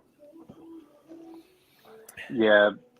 Oh, and then one thing I wanted to add to that too is that Bolsonaro, he decided to like legalize guns, which is, well, obviously we support, the proletariat to defend themselves, but he did that so that his fascist supporters can buy guns, and so now with the situation, any I would not liberal be who promotes- shocked. I would not be shocked in the slightest if a coup happens or an attempt at one. Maybe. Yeah. I mean, Lula's also very bad too. Lula Right. is he's also one of these like third. He's not even like a social democrat. He's like a third way kind of like. Yeah, he's a liberal. Basically, social fascist. He's like a liberal social fascist kind of type. They refer to him as some other, they got some other term, but they call him liberal basically, and he's actually against Maduro, funny enough, so that shows you the imperialist side of Lula there. But I thought it was funny when the liberals Twitter found out that he blames both sides for Ukraine. honestly, is it? I think it's kind of base to be against Maduro because the guy's a fucking fascist. Right, but Lula, I mean, he's even more fascist. Obviously, He's against Maduro for the wrong reasons. Like Wrong reason. Right. Oh yeah. Yeah, obviously we don't support Maduro, but we don't want the people of Venezuela being invaded by I agree. Lula and the U.S. Yeah.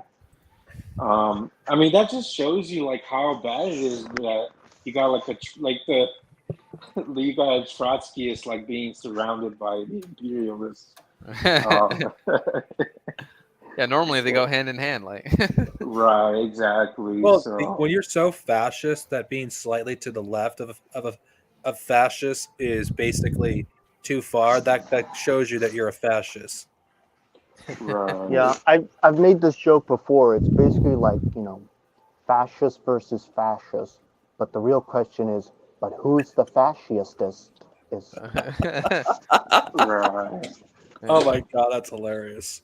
But it is true. It's basically fascist infighting. Yeah, it does. It's yeah, like it is. we're getting to the. I do think we are getting to a point where the conditions for revolution is very close at hand. I mean, it's. I feel like it has to be.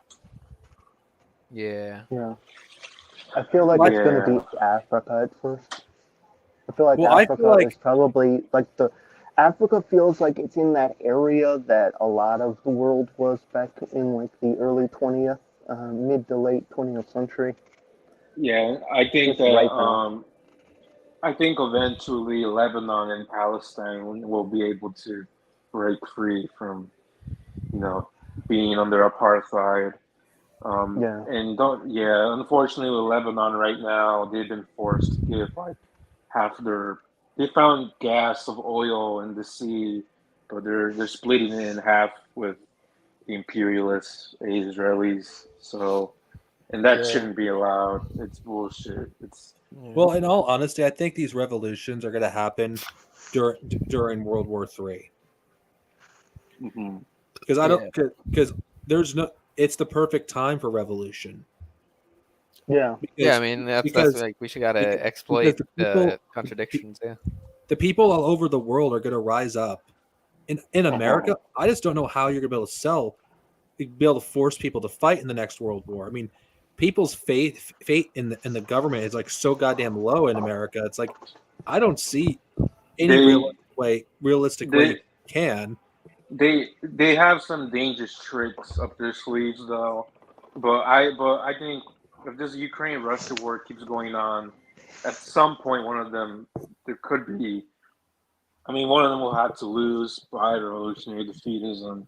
I still think Russia's going to win this war. I mean, I just don't think it can continue on. they might do a truce, but Putin I mean, don't get it wrong. There's a truce. If the war ends in 3 months and they agree on the map, then unfortunately, well, I mean, it'll be good that civilians aren't being killed and all that, obviously, but unfortunately, the imperialists will still have their say controlling over people, and they've really backstabbed a lot of the socialists and the Luhansk and all that. Yeah. I mean, not only that, but I mean, like they actually gave the West people in the West like a fucking purpose to actually support NATO, which is bullshit now because it's like Right. before all this bullshit happened, like there was pretty split in a lot of countries. Like NATO was Yeah. not a very popular like before all this shit Right. was going down. Like it basically Exactly. shifted entirely now. Like Well, it's pretty hard to be multipolarity anti-NATO. has made it actually easier for a world war to actually start. Yeah, and people like the Workers' Front of Ukraine (ML), like they were Mhm. going in on their Rev Left Radio interview about how these these idiot revisionist like pro-Russian communists, like so-called Mhm. communists, like they make it hard for actual real communists to organize because like now people Right. think like, oh, if you're a communist, you must be pro-Russia or something like that. So we're immediately against you, like. Right. Exactly. They're like it's especially hard in like Ukraine now because it's like Yeah. nationalist flames have only been Oh, yeah. like gone up even more like Yeah, NATO's expanding. All of Europe is literally going to spend like 3% of their GDP I know. on weapons. I know on my job, people are baffled when I say I'm against Ukraine and I'm against Russia. I don't support either one. yeah. Right. Well, it's just no one can comprehend that you can be opposed to both countries. Which is Right. exactly how it should be, by the way. Especially if you're a fucking communist. Like, just read Lenin's work. The defeat of one's own government, like in the imperialist war. It is- Like, There Like is no lesser evilism in yeah, exactly. all. And like that's the thing that Lenin criticizes Trotsky on, because Trotsky can't conceive of like not supporting any government. Like instead of putting his faith in the actual workers, he put Mhm. Trotsky thinks you could only put your faith in a government, which is the same thing as a lot of these stupid pat socks. Right.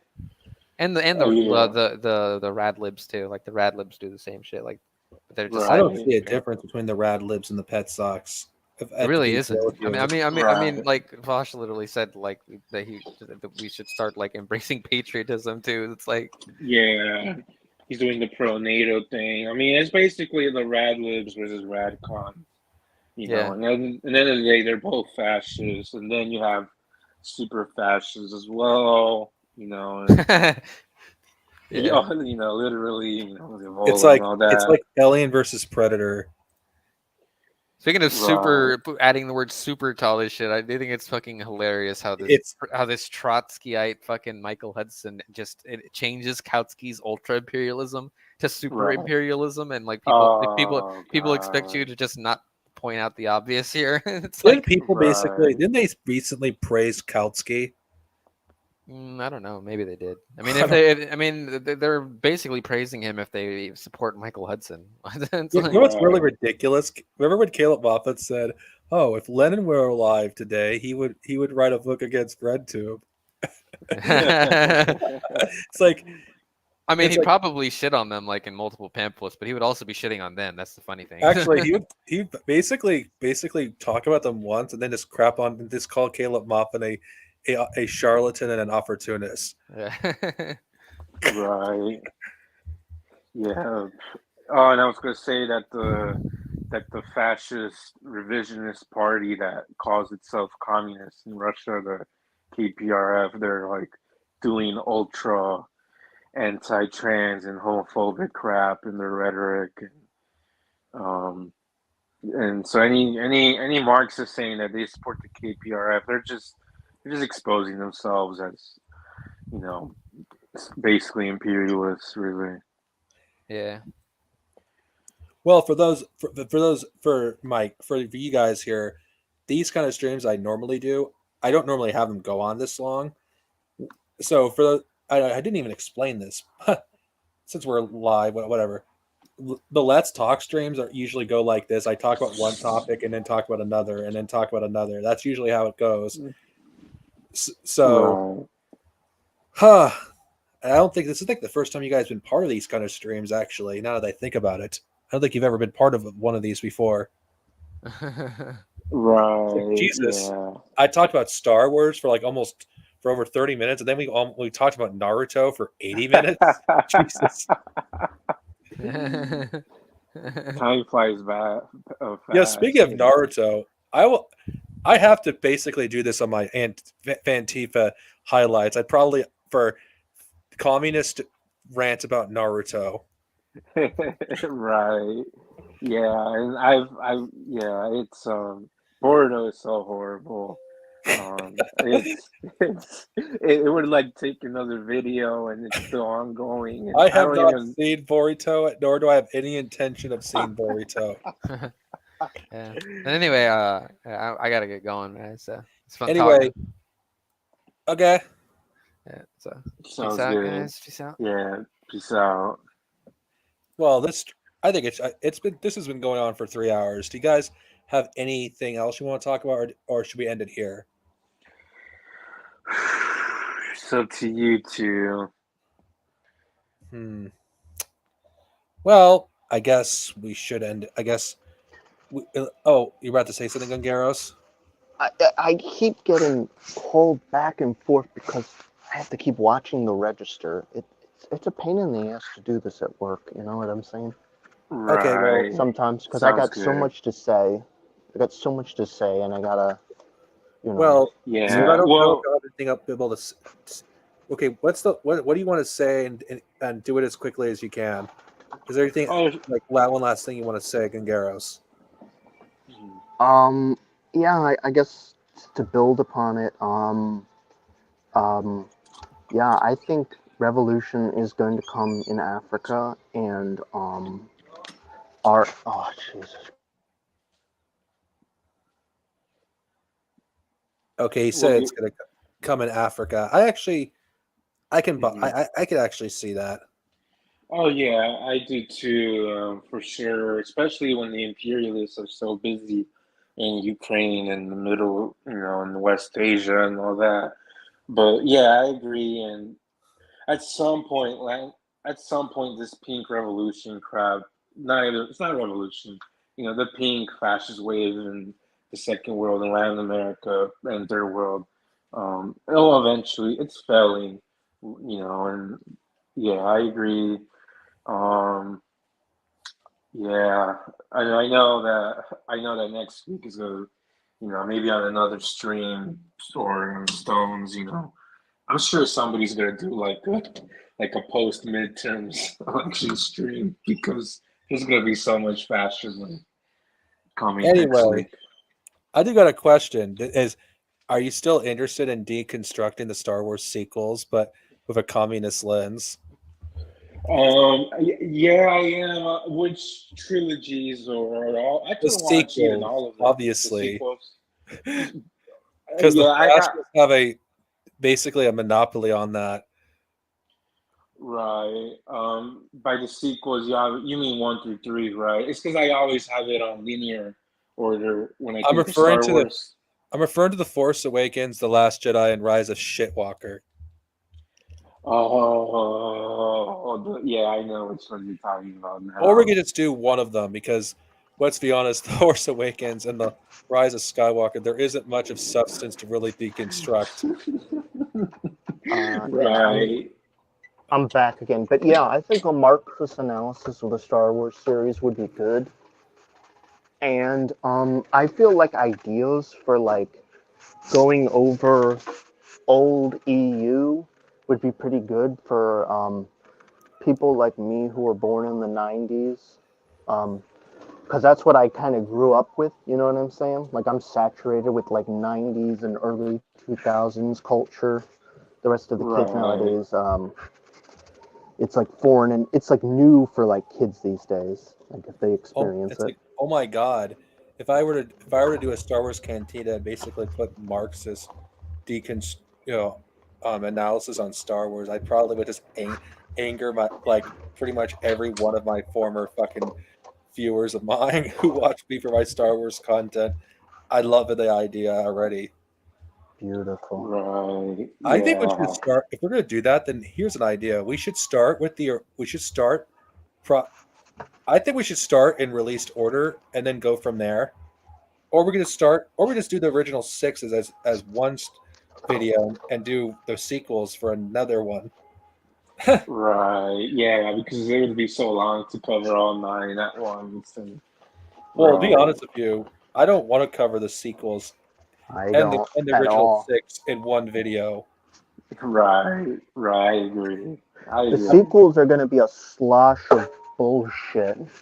And I don't know if I want to, because the last time I basically destroyed the Rise of Skywalker, I watched all of the episodes in order.